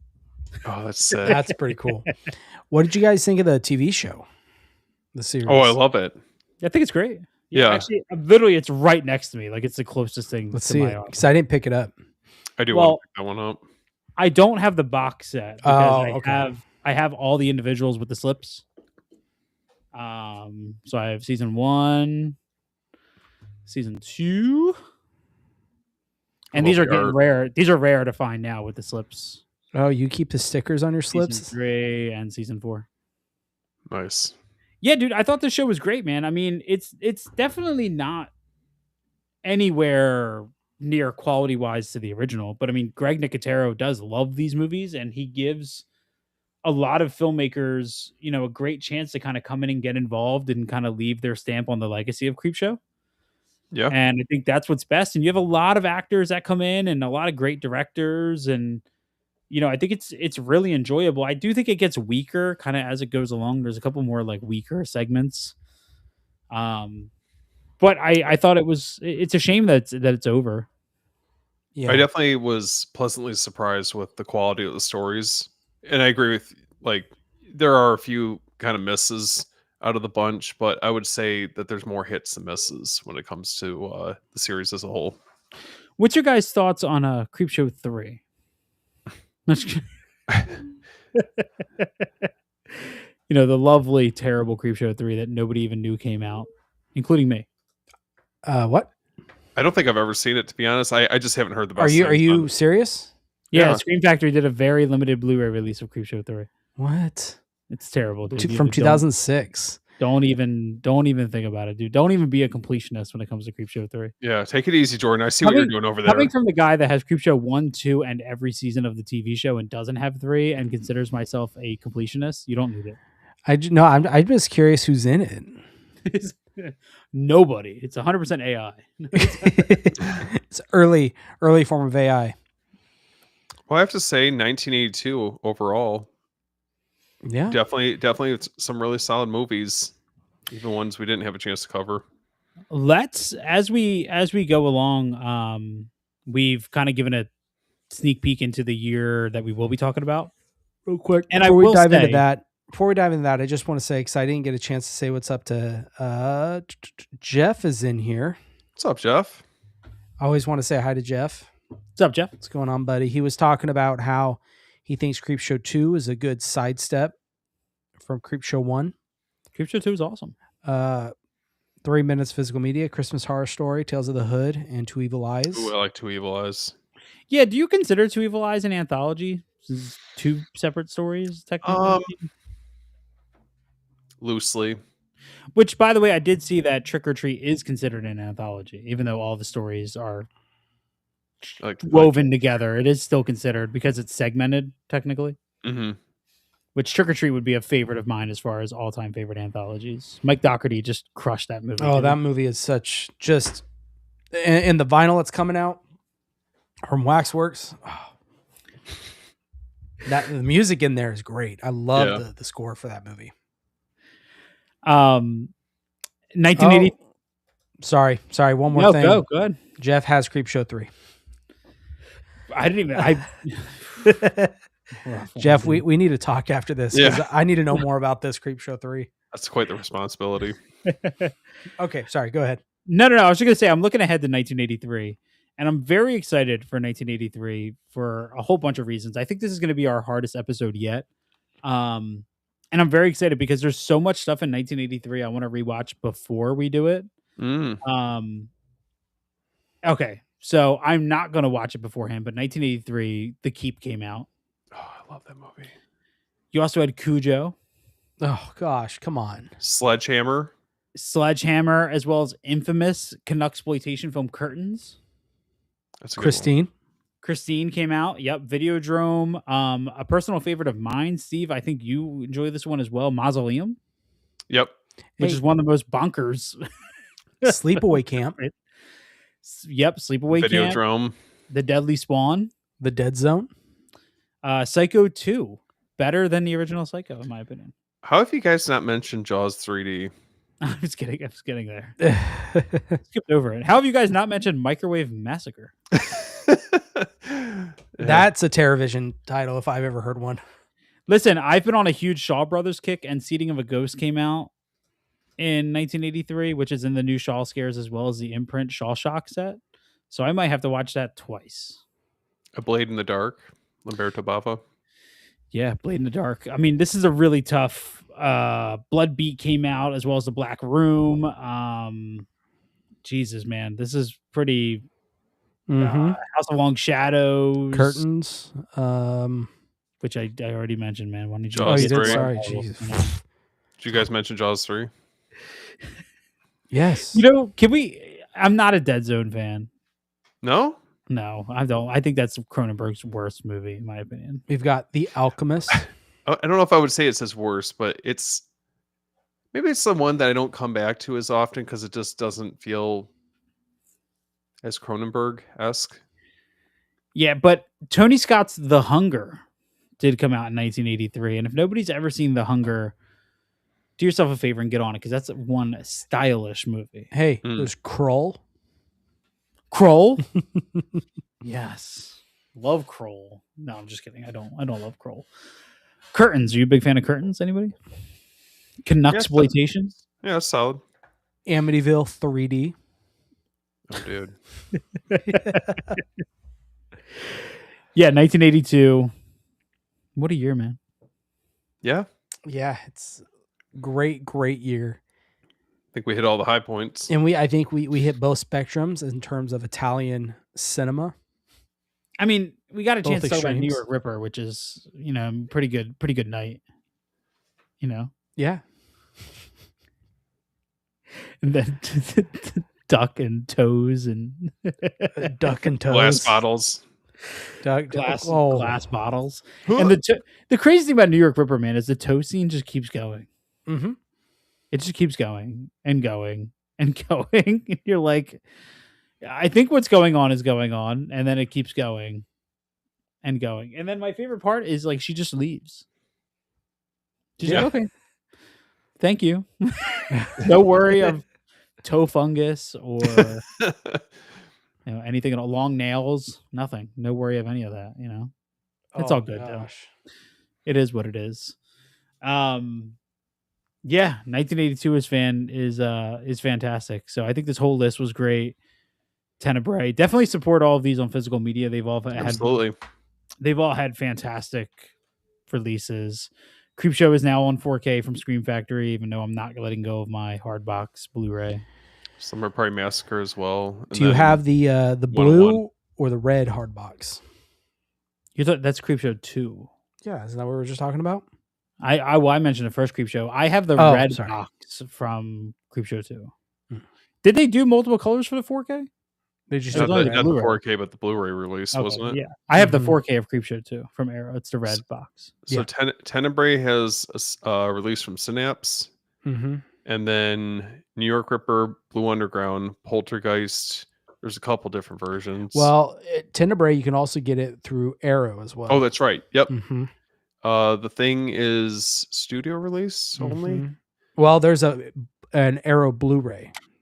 Okay, and then Slumber Party Massacre had a release from Scream Factory and 101 Films. And Creepshow, Scream Factory. Listen, Steve, I was just looking, and I think New York Ripper deserves a spot in the Beyond the Blood ranking because there is an audio commentary. Think we need to have a discussion about that. Let's make sure we listen to the audio commentary first. We're coming to that conclusion. We'll leave it at that. Yeah, for anybody who's planning on listening to our upcoming episode on Torso, yeah, it's not a commentary discussion whatsoever. Yeah, they do audio commentary by Troy Howarth. Which Troy Howarth, he's the man when it comes to Giallo. That's the guy you want on your commentary if you're gonna put out a Giallo. That's the man you want. Well, I'm excited to narrow down the list for 83 when we're ready, and I think this about covers it. I have a feeling Christy is going to make it. Who? Christine, sorry. Who's Christy? It's, that's what I heard. Hellraiser. Yeah, that's what's her name? It's not Christy. It's Ashley Lawrence. It's Kirsty or something. Kirsty. Kirsty. Who cares? Damn, man. As long as put some respect on her name. Seriously. As long as Christine makes it on the 1983 list, I'm good. Christine and it's John Carpenter's and best Kroll film. And Mausoleum.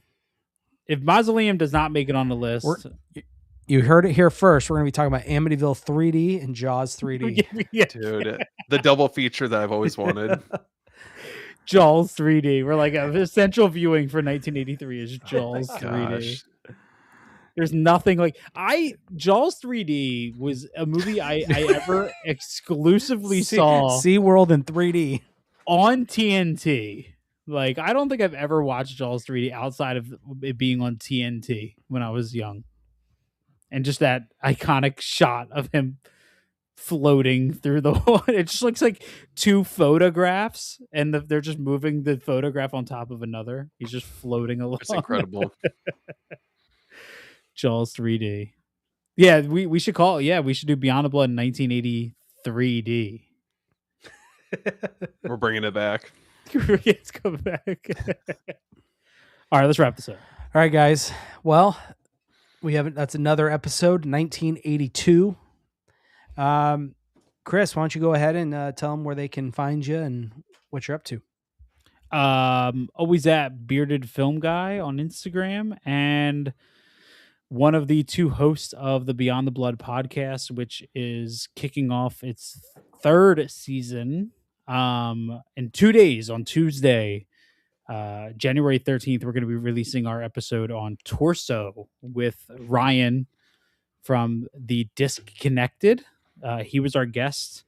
It's a really incredible episode, which is shocking considering the whole thesis of our show is that we break down audio commentaries, and the audio commentary was not good. So we just went on a 2.5 hour about discussion on the movie, and I think it's incredibly comprehensive. Like, I think we covered a lot of stuff that typically is not covered when it comes to Torso, at least not to the level that we took it. I also want to encourage people to listen to it because of an announcement that's not coming from either of us, but that's coming from Ryan about a project that he's going to be announcing tomorrow. So do yourself a favor. Big stuff in the works.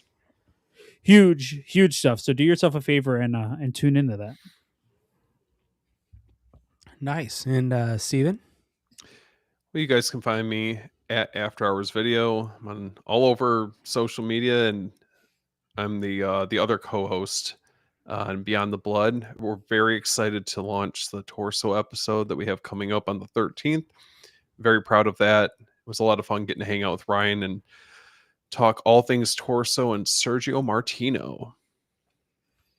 Nice, it's so funny being like, oh, our guest was our producer. We were his boss for once. Yeah. Yeah. And then, yeah, you could find me, Movie Den, YouTube, Instagram, TikTok, all that fun stuff. OnlyFans. Yeah, OnlyFans. Don't really have anything crazy that's coming out, just videos here and there and, talking about movies. That's about it. I mean, you did just show off that ridiculously oversized the cereal Kill box. Bill. Listen, somebody needs to that take thing away, is a unit. Somebody needs to take away the Honey I Shrink Your Kids gun from Imprint because they're just blowing up all their physical media releases. It's pretty cool. I will say it's expensive, but the stuff you're getting in it, and I didn't pay for it. I just want to say that they sent that to me, but the stuff you're getting is pretty cool. I want to be in the room when Imprint was like, how about we release movies and we'll just make the box 3 times bigger than everybody else. They're like, it's like the big, like, Steve, what were they called? What were the big VHS clamshells that were trendy for a while? Do you remember what they were? Were they just called like oversized clamshells? I'm pretty sure. Yeah. Yeah. They're kind of like that, except doubled. They're huge. Hey, but that Silent Night, Deadly Night one, it's that's a beautiful set. Well, I said to you, I think when you first started showing off Silent Night, Deadly Night, I made a comment about like, oh, well, at least it's not huge. And then I saw somebody else unbox it, and I was like, what am I talking about? That thing is gigantic. Yeah. Yeah, here, let me grab it real quick. You guys can see. Shoot, like Kill Bill is massive, dude. So I don't have the space for it. No. Silent Night, Deadly Night's same size, just for reference. Look at that.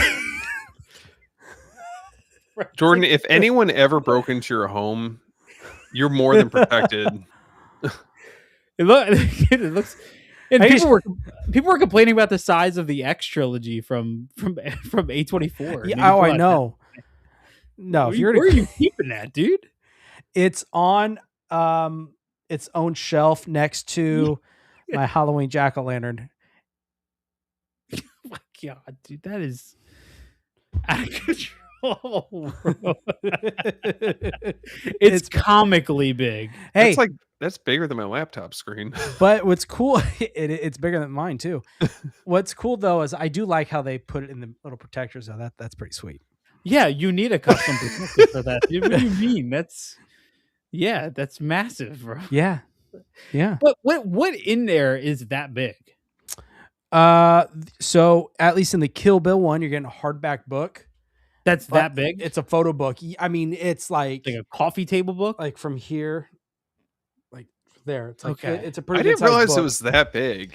Yeah, it has that. It has some like big prints, just shots from the movie. It's For got audio listeners, Jordan is showing us an imprint release of Kill Bill that's approximately It's- 4.5 foot it's- by 3.5 foot. go to Costco. Go find yourself a Frosted Mini Wheats box, and it's that Family size. size. Family yeah, size. it My is. Exactly. God. And then it comes with 4 one-sheet posters. Jesus Christ. They're You could folded up, and Decorate then the whole home. yeah, and then under it, it's got 2 separate hard slips with Kill Bill 1 and Kill Bill 2. I don't want people. I'm not. It is comically big, but these releases, I don't own any of them, because I can't afford any of them. Yeah, no, they're pricey. But they are incredibly comprehensive and full of stuff. I just thought it would be funny if it was that big and nothing in there was of equal size to justify that. You just have one disc. It's just one. One disc in the middle. It's like 6 inches down. You're like, oh damn! All right, there to go. Both movies are on one disc, stacked on top of each other. Yeah, I will say though, the Silent Night, Deadly Night one comes with a comic book, which is pretty cool, and it's an actual company, and they do a bunch of different comics for different horror movies. Did you watch Silent Night, Deadly Night 1 and 2 this past Christmas? I watched the first one. This didn't show up till the 26th. My Silent Night, Deadly Night one. So I watched the first one. I watched the Scream Factory one. Silent Night, Deadly Night 2. It's been so long. I need to rewatch that. It's been a while.